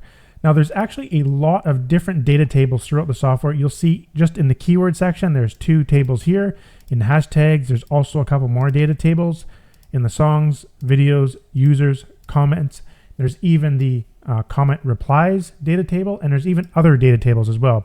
In fact, I believe there's around 14 data tables at the time of recording this video. Of course, it may change in the future, but what I want to do is talk about how you can use the data from any data table and start communicating with AI to get more ideas or ask it pretty much anything you want, which is extremely powerful. And in my opinion, one of the reasons why AI should be used. So let's get into it.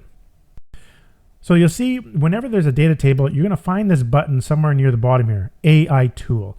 So if you click that, it will bring up the AI Data Analyzer. Now, I'm just going to close this window for now. You could also right-click a data grid, and you're going to see AI Data Analyzer somewhere in the right-click menu. And that's how you can access the Data Analyzer for that. Now, when you bring up the AI Data Analyzer, it will automatically know what table you're looking at, and it will automatically grab all of the data from that table. So if we just move this off to the side, you're going to see at the very top it says loaded grid data. So it knows that we selected the data from the AutoSuggest keyword grid. As you can see here, we were in keywords and AutoSuggest, and that was the data grid that we had selected. And then if you actually want to see the data that's going to be sent, the raw data that's going to be sent to the AI, you can just click this view grid data. It just opens up another little text window and it just shows you the data. This is what it looks like when it's sent to the AI. So the first actual row here, or the first line I should say, is just the name of the columns in that particular data grid, and then all the following lines contain the data, and you'll notice they're separated by these pipe symbols. And this information is sent along with a pre-prompt that's sent to the AI that explains what this data is. So I'll get to that in a second, but now what we want to do is, now that we have this data loaded here, we can do all sorts of stuff with this data. And what I've done is I've created this little box here which contains a whole bunch of pre-built AI prompts that you can ask AI about whatever data you have loaded. And what I've done is I've conveniently organized all of the prompts inside their own folders. You can think of this like a Windows Explorer kind of folder thing. It's just folders with AI prompts and subfolders with subcategories in there. In fact, you can manipulate this any way you want. So if I just make this a little bit bigger here, you can right click inside here and you can do everything you want. Add folders, rename prompts, delete, move things up, expand. You can save all this data out to a prompt file. We'll get to that in a minute. But anyhows, so now that we have the keyword AutoSuggest, what you can do is look for that folder that matches that. So we've created one that's named the same, and inside here we have a whole bunch of pre-built different categories, and inside those categories, these subfolders, we have all these prompts. A prompt is the title of the prompt, and if you double click any of these prompts, you'll actually see the prompt content show up here in this little text box underneath. So if you double click anywhere, you'll see it show up here. As you can see, we currently have over 590 pre-built prompts for all of the data grids. Now each one of these folders represents a data grid. So you want to make sure that when you load a data grid, look for the prompts you want to use with that data grid with the same name. Now you don't have to use any of these prompts. You can ask in here anything you want. It doesn't matter. It's all up to you. As long as you know you have the keyword data loaded, so you can ask whatever you want. Right now I searched for funny, the word keyword funny, and I came up with all these different keywords. And I went out and got the monthly search volume, cost per click, and competition using one of the import search volume data options. Watch that other video to see how to do that. I'm not going to show it in this video. And you can send this data off to the AI and ask whatever you want. You know, look at these keywords and suggest some TikTok videos. I mean, that just came off the top of my head. You can literally just write that in here and it will show up here. But let's go ahead and just select one that's already pre-done. So here I just double click this and it says list the top 15 keywords with above median monthly searches and below median competition. Explain why these represent prime opportunities on TikTok. You know, that might have been something you never thought of when you're doing keyword research. So all you have to do is hit generate, and it will go out and ask an AI model that information, and it actually sends all of the keyword data to that model. And this is the report that comes back. And now you can use this report in all sorts of stuff. Like it's showing all this data here and giving you the information you requested. Now, we got to talk about the AI settings. So if we hit AI settings here or in the actual software, you'll see settings and AI settings. It brings up this window.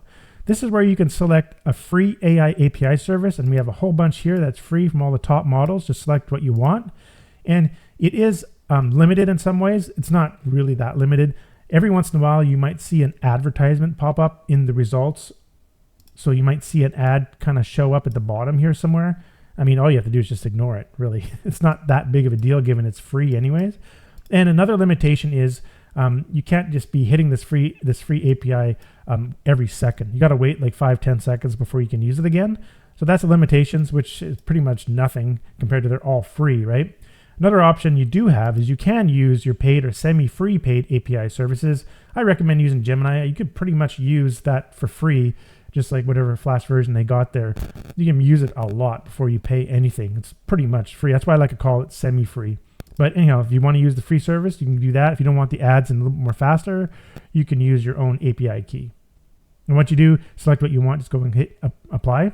I'm just going to keep it at ChatGPT 4.1 Nano. It's pretty fast.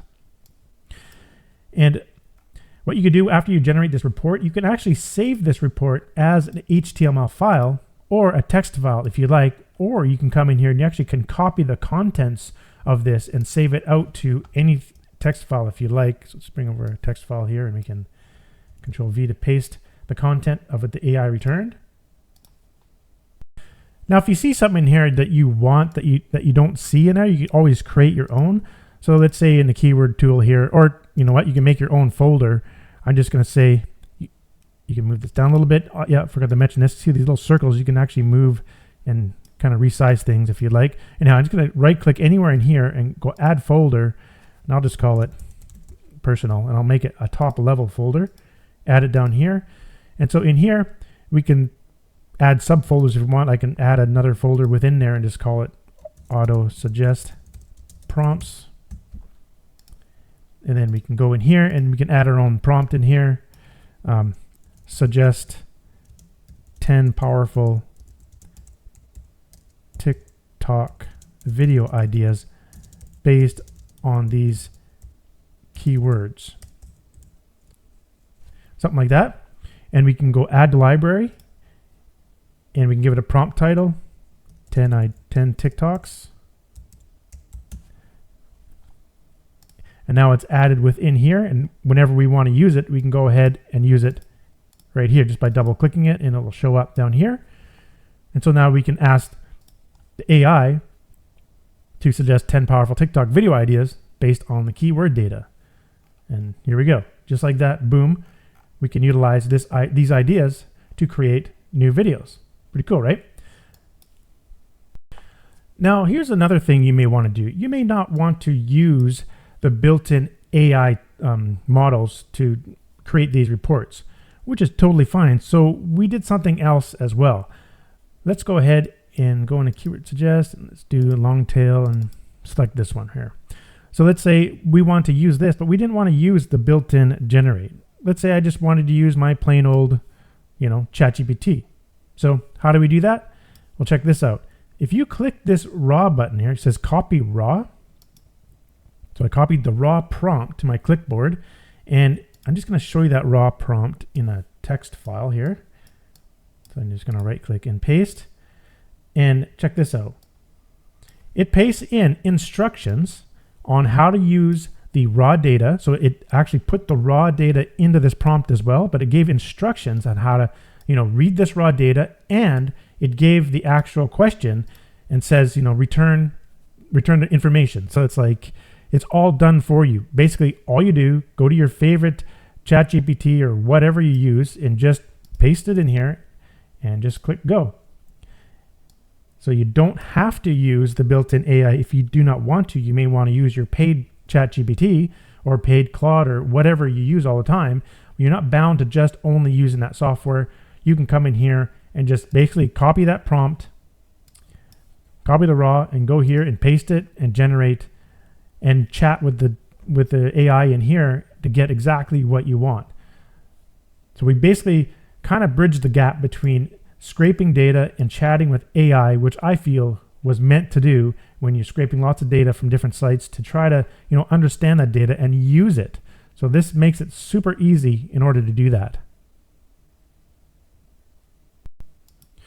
So we can take a look at what it came up with here. So got it, filtered your data set for long tail phrases and came up with some ideas. And then TikTok shop video concepts, hook product quick structure. I mean, you can't get any easier than this by just analyzing keywords from the AutoSuggest keyword tool. Now, as I mentioned before, if you right click in here or if you click the controls button here, you'll get access to all that information. You can see it in here. One cool thing you can do is you can actually save out all of this prompt to a data file, all these prompts in here if you like. So you can just save it over like this. And if you ever wanted to load one that you saved before, you can do that, or you can import more data prompts in here from one you've saved before. So, and of course, if you want to just go back to the defaults, hit load defaults. But remember, when you do that, anything that you put in here before will be erased and all the defaults will go back in there. And the import is more like, let's say, for example, we come up with more prompt files, more prompts that you can put in here. You can just import them in here and it'll leave everything you already have in here. It's just like, it won't replace it. Where if you actually load a prompt data file, it will replace everything in here with the one you're loading.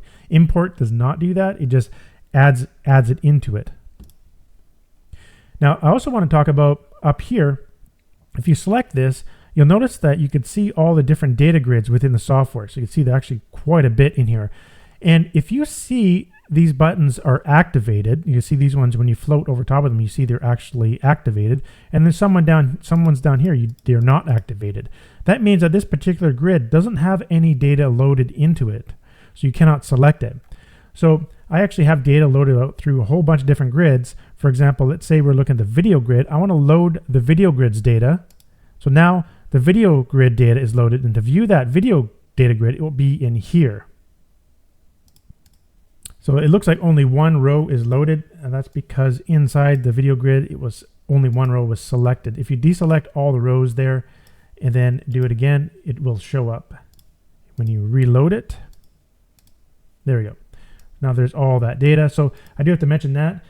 So let's say you were in here and you only wanted to load, let's say, these rows. So if anything is selected, you hit the AI tool, it will only put in those rows that you select.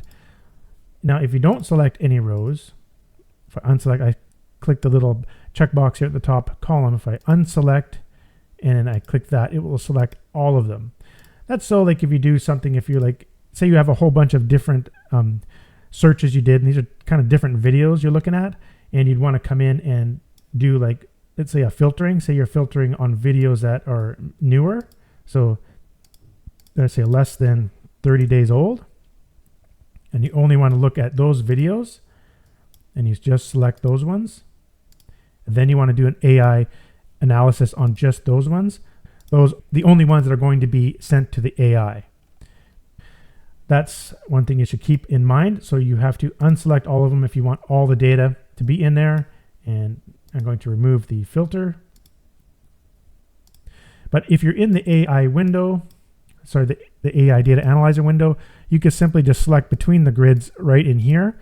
Or if you're in the software and you go to a particular grid, you can right click and bring up the AI data analyzer from within that grid, and it automatically selects the grid and puts the data in here. So a couple different ways to get to this data analyzer tool. There's a couple other grids here I didn't show you that actually utilize the AI tool as well. So I'm just over at keywords in the add keywords tool. Let's say we just click on one of these keywords in here. These are the keywords that are found inside of ads in the ad network on TikTok. So they're also very powerful keywords. Let's look at download now. If I double click that, it'll automatically go and grab data for 5 different grids in here. So let's just move this out of the way so we can take a look at these 5 grids. There's actually 5 in here. So there's this grid here, which shows the ads that are using that keyword. Then down here, we got related keywords. There's this grid. There's the related keywords breakout keywords. And then there's hashtags, related hashtags, and related breakout hashtags. Each one of these data grids can be sent to that AI tool as well. And you can see down here, we got access to those each one. So you can select which one you want, each 5 grids, or more conveniently, just right click any of these grids and you can bring it right to it.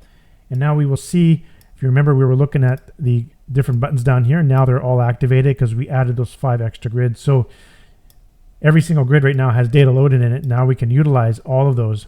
And each one of those has its own folder down here. So there's the breakout related hashtags and whatnot. And you can see all the different example prompts that you can send to the AI in here. We have quite a bit. Like there's almost 600 prompts in here that you can utilize. Now, if you're looking for a specific prompt or you want to get to something fast, you can search this AI prompt library by just clicking in here and just start typing, like CPC. You get all the ones that say cost per click, and you can see instantly, and you can just delete to bring it all back. They're all expanded right now. If you want to expand and collapse them, if you right click and go collapse, or right click expand all, or when you double click a actual folder, it automatically will expand or contract, or if you hit the little buttons there. All those controls are also accessed from that controls button here as well, or right click it, it's the same one. So that's everything I wanted to show for the AI Data Analyzer. Definitely dig in here and look at the different prompts we've included. Create your own prompts, make this library big and very useful. You can even, delete all these prompts in here and make your own sort of thing. You can always go back to defaults if you'd like. So it's very powerful. It gives you the ability to actually communicate with AI using the data that's in any of the tables within the software, making this extremely powerful so you can really dig into exactly what you want to do with this data. Okay, let's go.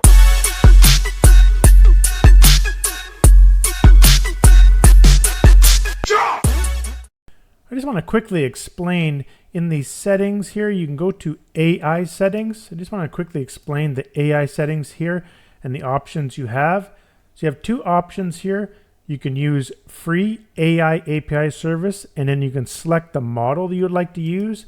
And these are the models that are currently available at the time of recording this video. So you can just select them and they're all absolutely free. Now, sometimes some of them may take a little bit longer than others. I notice that DeepSeek sometimes can take a while to respond. So I like sticking with ChatGPT because it seems to be pretty reliable and very fast. There are some limitations of using the free service. You may see ads show up in the AI output sometimes.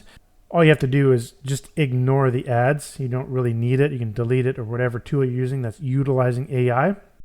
Another limitation is you have to wait at least 5 to 10 seconds before you can utilize the AI again. So it is limited by time.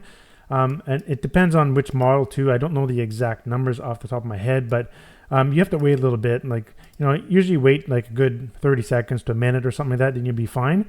But we do have the option where you can utilize your own API keys from all of these different services. I say paid / semi-free because in my opinion, the Google Gemini is pretty much free. Their API, they allow you to use it a lot before you start paying. And when you start paying, it's literally a few pennies a month. Like it's literally nothing. So I like to call it semi-free. So all you have to do is go and grab your API keys for any of these. You can just click the get key button. It takes you over to the website. Go in and grab it.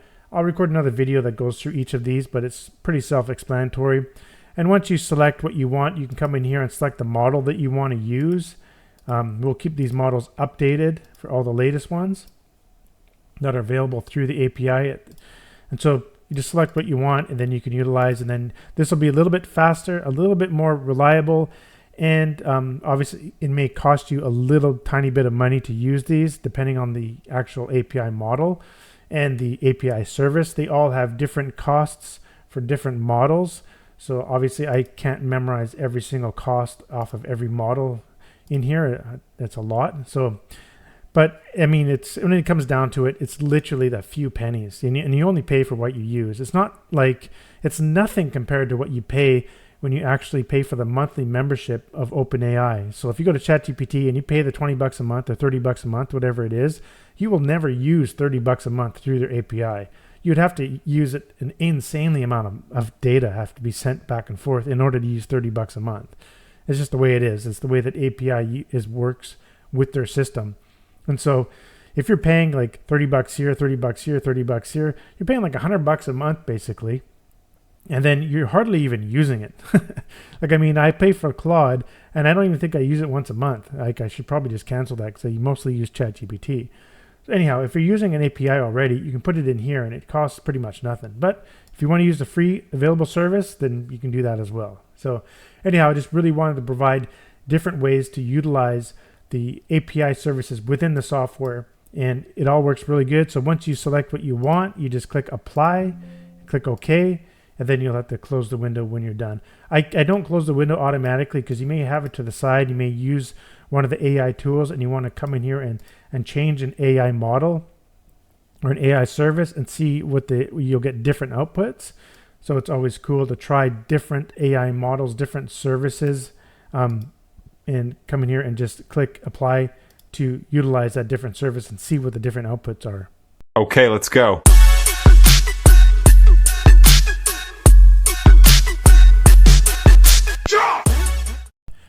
All right, in this video, I'm going to go through the process of getting different API keys. If you decide to use your own API keys for the AI services within the AI settings, so inside of the software, you go to the settings and you go to AI settings here.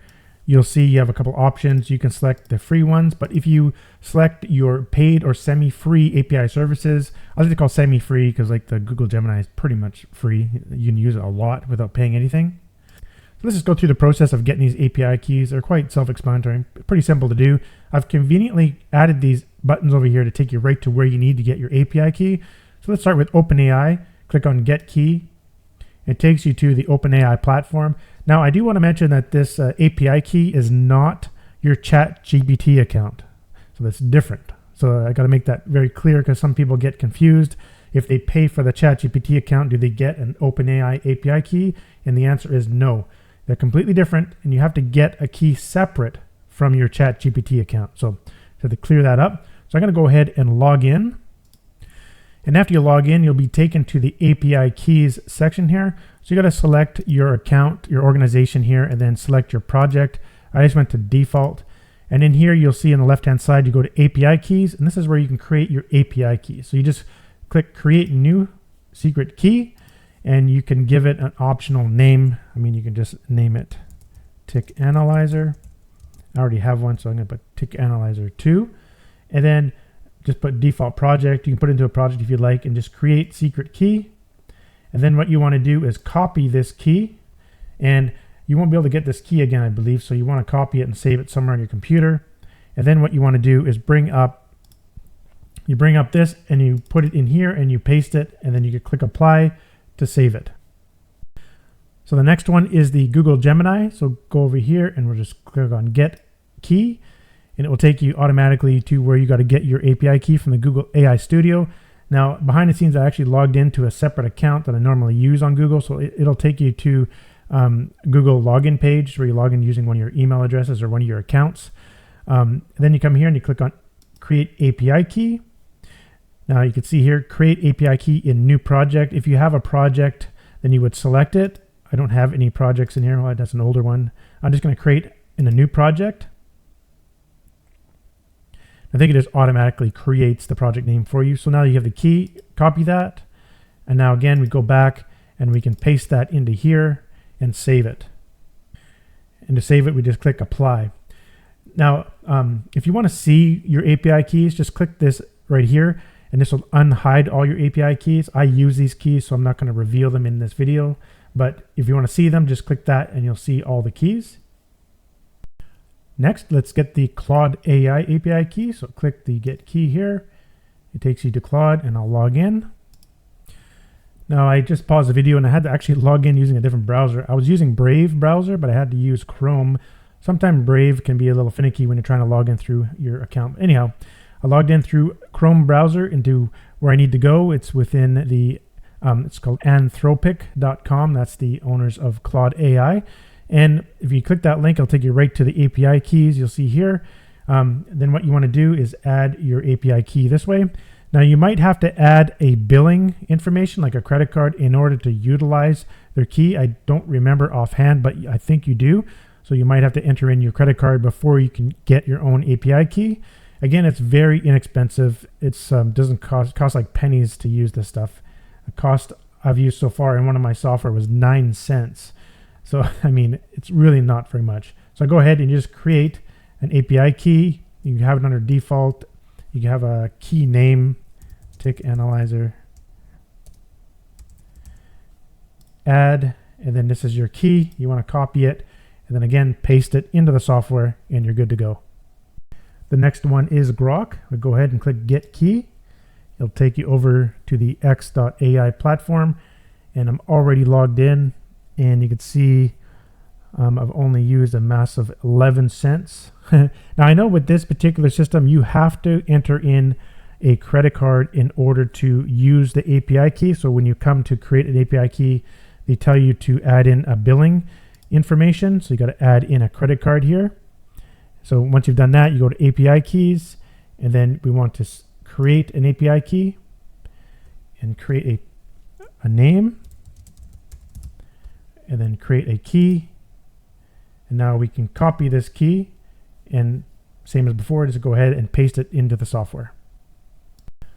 I actually do want to mention, I believe I remember now, I put some money in there. So I added some prepaid credits, but it looks like they do have invoicing now available. So I'm not sure how that works. To be honest, I just put $25 in there at the time and figured it'd last me for a very long time. I've only spent 11 cents of it, so it probably will last me for years, depending on how much I utilize this particular AI.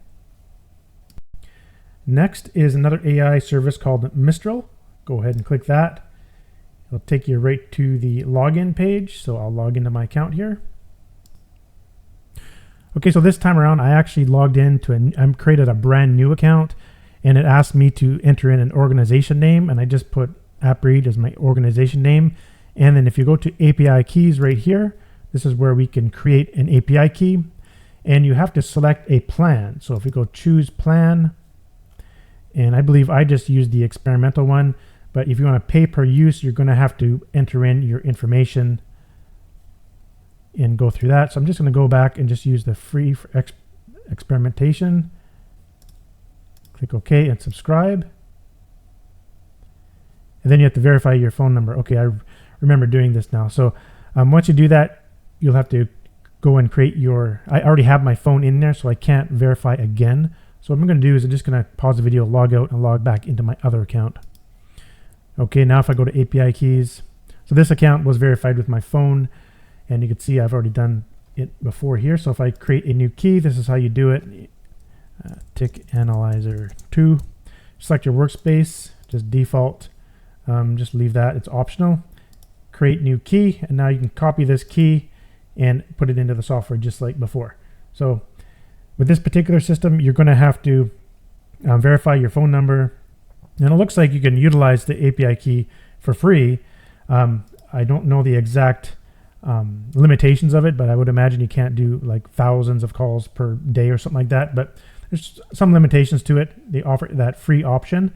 But anyhow, that is basically where I would say semi-free. But of course, you can put in here to pay and add your payment information. I'm sure it's going to be very inexpensive, just like all the other API keys. But API services, I should say. But once you've done that, go ahead and save it to the software. And next, we go ahead and get the DeepSeek key. So we click here, and it takes us over to the DeepSeek. I've already logged into my account, and I believe I have added, okay, so with billing, I did add my own billing information, and I added $10 to my account in order to get an API key. So we click here and get our key, and now we can grab this and copy it and go ahead and add it to the software. And then after you've added your API keys, whatever service you'd like to use, then you can come in here and select the model that you'd like to use within each different system. And then you can go ahead and just select the little boxes here, click apply, and the software will remember to use Claude or whatever you select. So that's how you add your API keys into the AI settings window. Okay, let's go.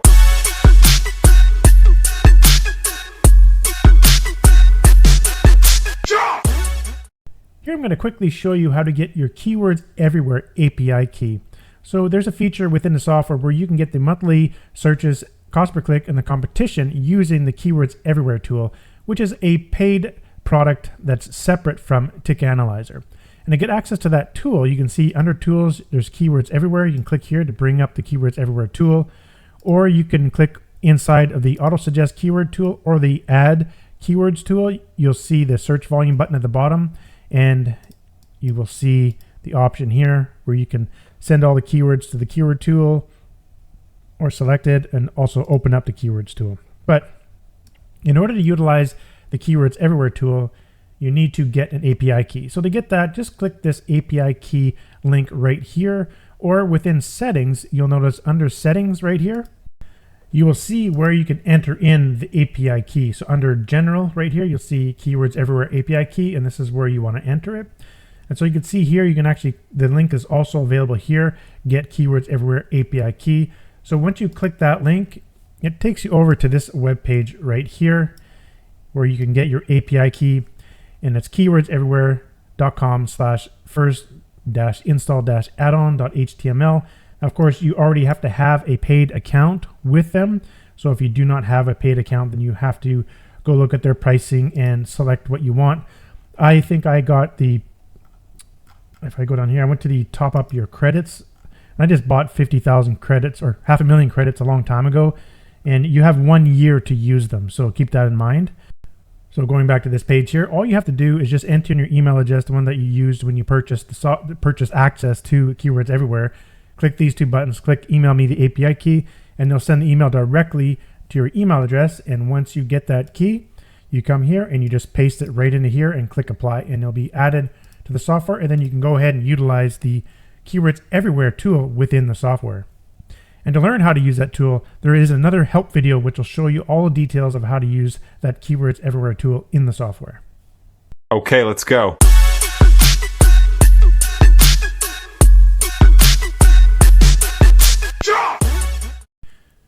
Another way to get search volume data into the software is to use the Keywords Everywhere tool. So let's use the example here in AutoSuggest. I have a bunch of keywords preloaded in here. And you can also do the same in the Add Keywords tool as well. So you know it's down here in the search volume, bring it up here, search volume button. You click there and you got Keywords Everywhere, and you got access to it here. You can also right click the grid and get access as well.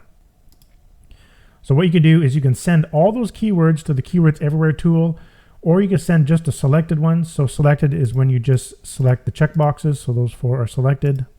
And you can also come up here and select this little checkbox and select them all. So I'm just left clicking this little box there and selecting those options.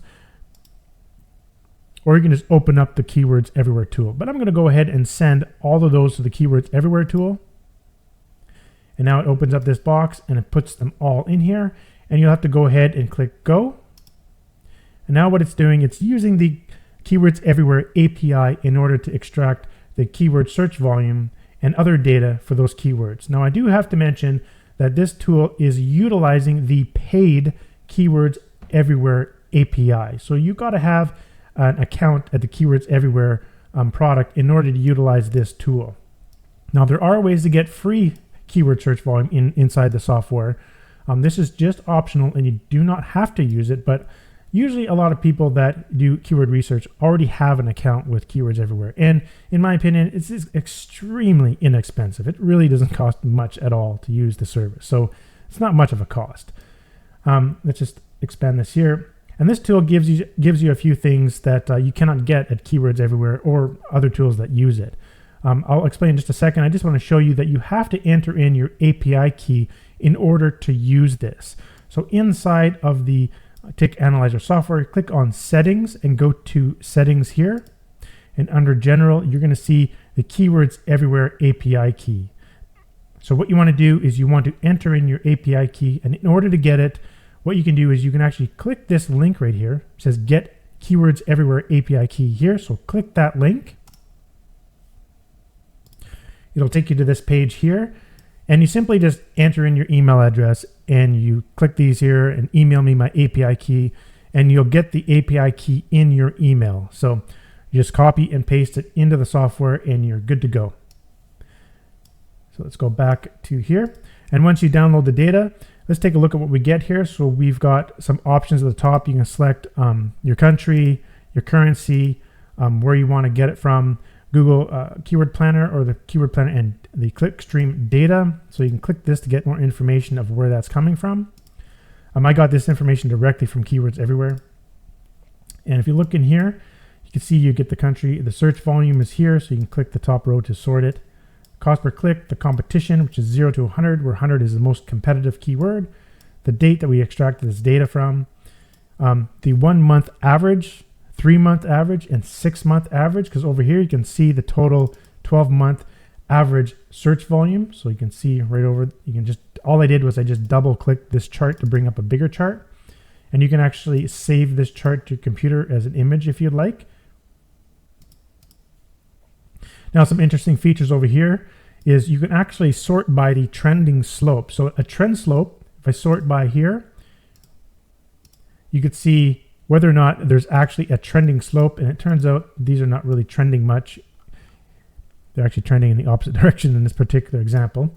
Or a trending spike. So a trending spike would be if it's been spiking in the last little while. So if we bring it down here, we see actually it is spiking. So it's showing here that in the last little while, this one has spiked. You can see all of these. So it's easily just sort it and then boom, you can see the spiking amounts. The not given rows are put above here.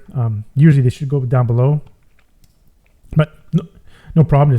Just scroll down a little bit and you'll see the spiking ones most recently.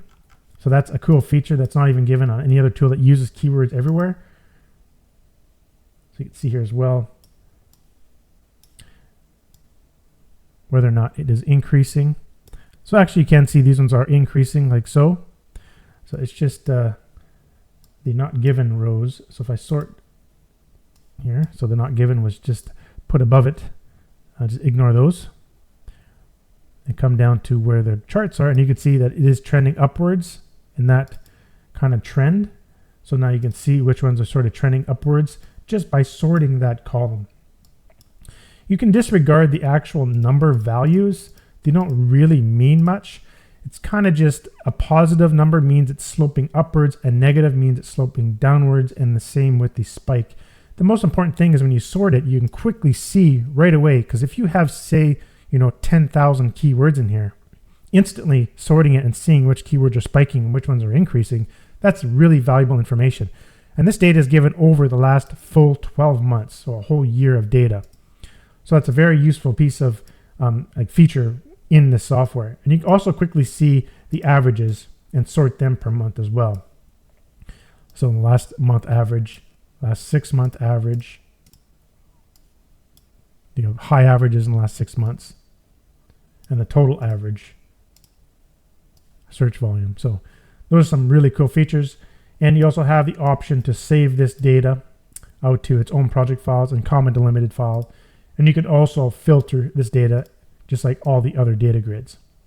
And you can utilize that tool as well within the Add Keywords tool. So you can click there and you can go and click Search Volume and send it all to the Keywords Everywhere tool as well. And you can see here I have credits. I had 400,000 credits.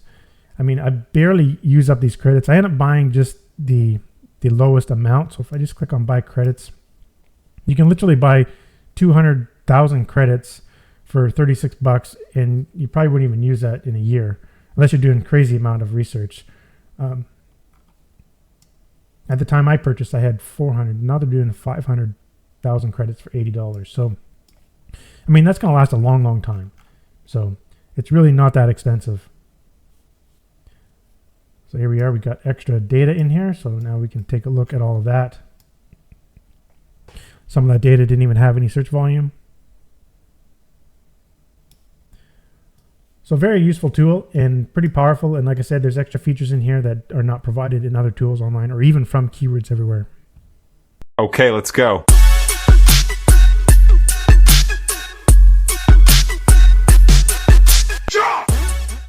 Another option we've added to the software is you can save your logins to different websites within the software. So more specifically, you'd want to maybe save some logins for your TikTok accounts. Now, you don't have to log into your TikTok account within the software to utilize all the features, but you may want to. I do suggest using just a throwaway account. Like just make a free one and just kind of use that one. Try to avoid your main TikTok account when using the software, because on occasion, sometimes TikTok can sort of limit your account in one way or another, and you kind of want to avoid those things. This is mostly just for researching different videos and different channels and different information on TikTok. So go ahead and just get a free TikTok account. It doesn't cost you anything to do that. And in the settings here, if you click settings and then go to the settings option, you'll notice that you'll have website options here. This tab, you click here, and now you can add your login information. So I'm going to go ahead and add in one here. So you click the add button. And then you want to put a TikTok label. I'll just call it TikTok 1 for now. And you want to put in the login page. You just put like tiktok.com, but I believe you can also do /login. That'll bring you to a login page. And then you want to put in your email. I'll just use this one. And then a password. Click done. And now it's added to the list here. If you want to edit that again, just click anywhere in the row and click on edit, and you can get access to editing it. Or if you'd like to delete it, click delete and you will delete it out. So after you do that, click apply, Then you can close that out. And also I do want to mention that all of your passwords in here are encrypted. So they're saved on a file on your computer, but inside that file, they're actually encrypted so someone can like find your password information. And it's even encrypted as you see it here. The only way to really see your password and have it not encrypted is to click this little show button. So if you click that show button, it will temporarily decrypt it so you can actually see it here. Then as soon as you let go of that button, it re-encrypts it and puts it back into the grid. So that's the only way you can actually see the password. So we just do that for the safety of your password so no one can sort of find them on your computer or whatnot. So once you've done that, now you have access to those saved usernames and passwords by these buttons that has user/pass. So wherever you are in the software and you have a built-in browser, you're going to see this button. So for example, if you're in a videos tool, you'll see it here. And once you click it, you'll see this little drop-down show up and you get access to your login really, really quick. And so one thing that's cool is inside these settings here, if you actually define a login URL, which is optional, you don't actually have to put that there. But if you do have it there, when you go to click the user pass, you can see when you hover over the actual name here, if you click that, it'll go to that login page that you have defined in your settings. Now, because the window is a little bit squishy here, you can see that you can't actually see the login. So you have to come down a bit and then scroll with your mouse to see the different options. And so for using this particular option, you'll want to use the use phone email username option. So you want to click there, and then you want to click here, login with email or username. And now you can utilize that. So you can come here and go user, and you click copy username. So that copies it to your clipboard. So now you can right click and paste or control V on your keyboard. Now your password, same thing, copy your password, control V or command V on your Mac. And now you can just log in, and it's really that quick to log into your account. And you can actually add your you can add a username and password for any website. So it's not just TikTok. So if you got a user password, say for Google or Bing, or even like DuckDuckGo or other websites that you log in or something like that, you can just keep those logins in there if you like. It just makes it a little bit simpler when using the built-in browsers. And this, like I said, is accessible in other tools. You can see in this users tool, you have the user pass here as well. Or in some other tools, you'll see this little browser button that brings up an external browser, and you got access to that right here as well. Or the comments has its own specific comment extractor browser, so you can get it there as well. So a bunch of different places where you get access and you want to log in.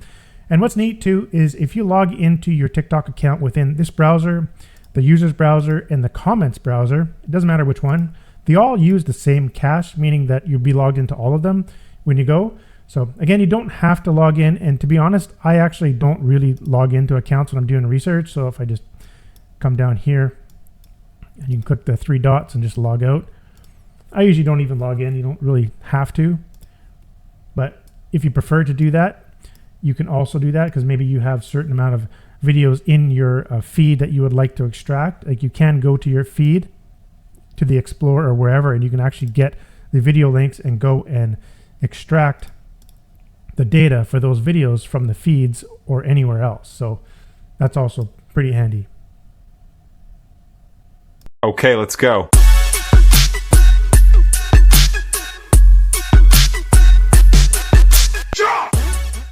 In this video, I'm going to show you how you can filter columns and also apply custom filters to any data grid in the software. So let's just start here. I'm in the AutoSuggest of the keywords tools here. So let's just show you quickly how to do it. Basically, you'll notice that in all these different data grids, you have this little magnifying glass at the very top of each column. This allows you to filter different rows within that column. Now, let's say, for example, if we look at monthly searches in this particular column, if you click that column, sorry, that little magnifying glass, you'll notice you get this little quick column search. So what you do is you first select what you want to search, like what, if you want to go greater than, less than, or equal to, less than, like all these different operators here. And then you want to put your number in here because this is a number column. So let's say I wanted to see the monthly searches that are greater than 5,000. And as you type it, it automatically filters as you type. Another really cool thing is in every single one of these column filters on every single data grid, you have the option to save your own quick filters. Now check this out. If you click this little show hide button, you'll see underneath another little floating window, and you could add this filter here. And now the software will always remember that in this exact column for this data grid, you have this saved quick filter. So you can always come back and use it. Let me show you what I mean. Let's go ahead and just delete that. Well, just delete that filter. And let's say you did a bunch of research and you're sorting and doing whatever you want to do. And then all of a sudden you're like, okay, I want to filter the monthly search volume. Well, I have a saved filter. Go down here and just click that filter and it automatically applies to it. So that's one way you can create your own quick little, fast little quick filters, and you can add as many as you want. You can say if you want to do another one, say for 20,000 or say less than 2,000, you can add that and you have this one, or you can do this one, and it's really fast and really easy, and you can have multiple filters at the same time. Like say for example, for this keyword one, you'll notice that this one is not a number column, it's for a keyword. So it's either contains or does not contain. So let's see if we look in there like TikTok, like tick like that, and we can add this one. And we can see I already have another saved one in there from before. And you'll notice down here, there's a button that says filters. You can come here and you can actually clear all filters just like that, or you can right click any data grid and you're going to get access to those options as well. So now we can go here and we can just go to our quick filter. We can filter there, or quick filter there. So it's pretty fast and easy to use. We can right click, go to filters and clear out them out. Now here's something cool as well. You'll notice that when you add a filter, I'm just going to add a couple here again real quick. If you go down to the filters and you go show filters, or right click, go to filters and then left click show filters, you're going to see your custom filter window. And this is where you can create custom filters. Right now it's showing the two filters that we created, the column quick filters is what I like to call them. And they're underneath, they're in the keywords data table. And then you'll have the match type. So I'm matching all of these. Now, if you want to do any of them or all of them, then you can come in here and you can actually change the information that you want for each one. And you can see it's in a group. So you can add your own groups now. You can add a filter within the same group, or you can add another group of filters that does a completely different thing. So, and plus you can match these two groups. So this group and this group will work together, or any of them will work together. So pretty awesome. So I can remove that group. So let's go ahead and just clear out these filters, and we'll go to a different data grid. So in the videos tool here, I have 109 videos loaded, and you can see there's lots of data for this data table. So let's just go and click on here on the filters and open up show filters. And in the videos tool, let's go ahead and take a look at how you can use the custom filters here. So let's add a group, and then within that group, we can add filters. So let's say, for example, we wanted to add the age of the video is less than 120 days.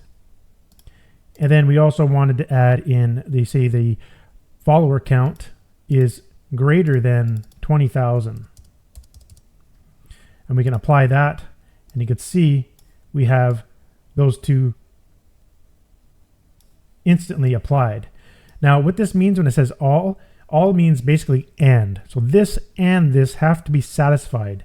Now if you go any, that means or basically. If any one of these are satisfied, go ahead and do it. So that one or that one, and you've got all those in there. So if you want all of them, then there's together as an and.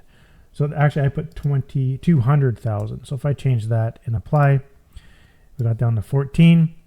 And what we can do is we can actually add another group. So we can have another group of filters. Let's say in this group, I want this channel total likes to be greater than, say, 20,000. And also I want the total videos to be greater than, say, 100. Now if we apply that, what we're doing, we're saying that both of these groups have to be satisfied, and the filters within both the groups have to be satisfied, meaning this and that, this and that, and this and that. So everything has to be satisfied, and you can see that the columns that are filtered turn green, and we have them all satisfied, and there's 13 videos in there. Now you can also match the groups separately. So right now they're set as all, so all of these have to be matched. Now if I go any and click apply, that means that this one or this group has to be matched. So it'll change. So it's a different way of filtering. It just gives you a lot more options. And what's also really neat, let's say you can save your custom filters to a file. So I can go File, Save Custom Filters. And now what I want to do, let's go ahead and clear all these filters. So you click Clear, and then you got to click apply. And let's say later on you load a bunch of data in here and you have a set of filters you like using. You can right click, go filters, load filter file, click that, and just like that, it's filtered based on your file. And you can always go back to filters, show filters, and you can see your filters that were loaded from that filter file. So pretty powerful little tool and gives you a lot of different options for filtering down the data that you really need in your marketing. Okay, let's go.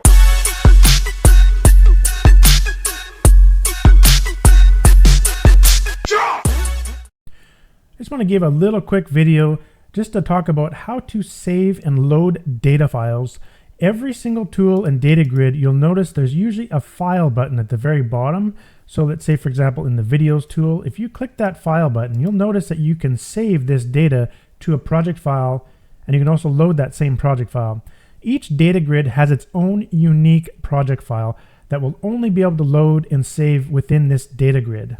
Now you do have options to save out the data to other formats like comma delimited file or a text file, and sometimes there are some other options here depending on the data grid.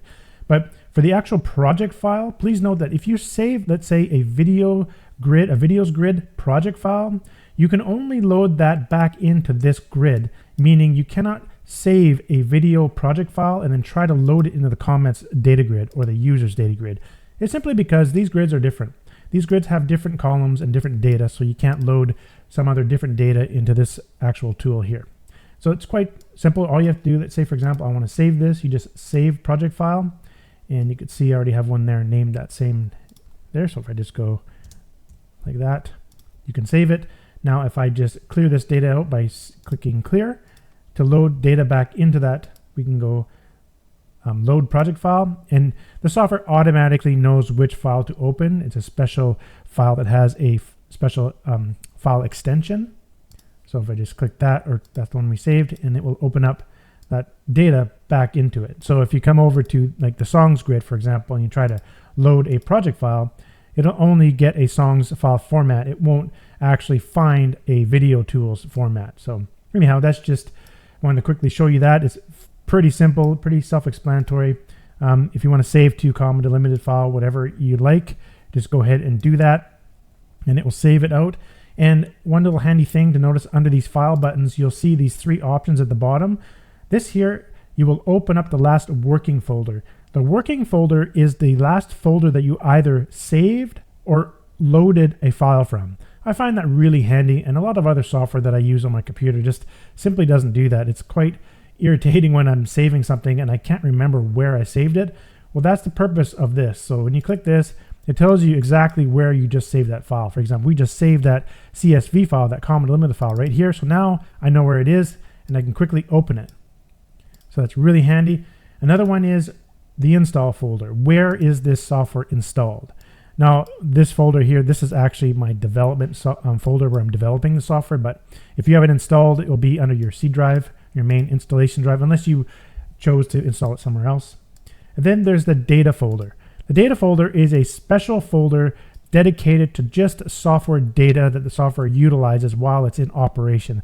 But sometimes it's nice to know where the data file is, and so that's where most of the stuff is that's being used within the software, like browser cache files and like other special files that are used for dealing with settings and things like that. So that's how you can open and load files within the Tik Analyzer software. Okay, let's go.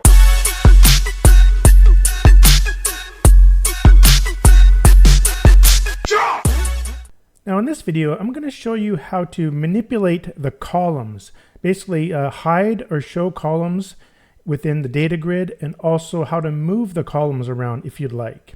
So you can see here in the videos data grid here, there's quite a bit of columns. They're all shown right now. And so let's say you have a specific way you want to arrange this and see columns that you want to see and some that you do not want to see. So the way you can do that is you can click this little columns button here located up in the right. So if you just left click that with your mouse, you can bring up the columns window here and you can see all the columns. Another way to bring up this window is you can right click inside the data grid anywhere to bring up this right click menu, and you'll see configure columns. So go ahead and click that to bring up the actual columns window here. So in the columns window, this will be associated with the grid that you clicked, and you can see all of the column names within this window. And so to simply hide them, all you got to do is just unselect these checkboxes to hide them. You can also right click and you can uncheck them all here. So when you right click this, you'll bring up the right click menu. You can bring up this same menu just by clicking this controls button as well. It's the same menu. You right click, you can uncheck them all and then select the ones that you would like to see. For example, something like that. And once you click apply, it will apply it to that data grid. You can see there, it's been applied. Another cool thing you can do, so I'm just going to right click again and bring up the configuration, column configuration window again. Another thing you can do is you can actually move around columns the way that you want to see them. So let's say, for example, you wanted to see the engagement, the follower engagement rate, but you wanted to see it up here. So what you can do is first you select it so it's blue, and then you can use your left mouse button and simply just click and drag wherever you want it, and it will drop there. Another way is you can right click and you can select move up, right click, or move down. And now another way to do it is on your keyboard. You can hold, first you select it and then you can hold down your control key and use the arrow keys to move it up or down. And on a Mac computer, you want to hold down the command key and do the up or down. So now you can go where you want and say I wanted it right by the user ID, and say I wanted the description to be here. And now we can go ahead and click apply, and now we can see that the follower engagement rate is put where we wanted it to. Another cool thing you can do here is you can actually save your column configuration to a column configuration data file. That's pretty cool. So all you got to do is click on the controls or right click and go save to columns file. And now it will save. For this particular grid, it's the video grid, so it's a Tik Analyzer video grid columns configuration file. So go ahead and save that. Now, if you ever want to go back to the defaults, it's really simple. Just right click and then select defaults. And now it goes back to defaults, but you have to click apply to apply it to the data grid. So now we're at the defaults. But say we wanted to go to our special columns configuration. So you go right click and bring up that window again, and now we can simply go to controls, or we can right click and go load columns file and just grab that and click open, and now it loads it into this window, and we have to click apply to apply it to the data grid. And now we've applied our custom configuration file to the data grid. So this makes it easy to make the grid look like the way that you want it for your particular research needs. And one other thing to mention is when you close the software and reopen it, it will actually remember your previous settings in here, and it will show the columns the way that you had it before when you closed the software. Now, if for some special reason or something happens where the columns are doing something funky and it's not really working the way that you want it to, you can always go back to the original, either by clicking here and doing right click and go to defaults. Another way to do it, just in case, is you can go to File and click on Open Data Folder. And in the data folder, you're going to see this file right here, software-columns.scol. All you have to do is right click and then delete. So you can delete that, and then the next time you open the software, it'll just go back to defaults. So I just reopened the software here, and if you go back to here, you'll see that the columns are all set back to default. So that's just sort of a fallback just in case something funky goes on. But most cases, you'll just use that default thing when you go controls and hit defaults. But that's how you can manipulate and change those columns. So that's it for this video, and I'll see you in the next one.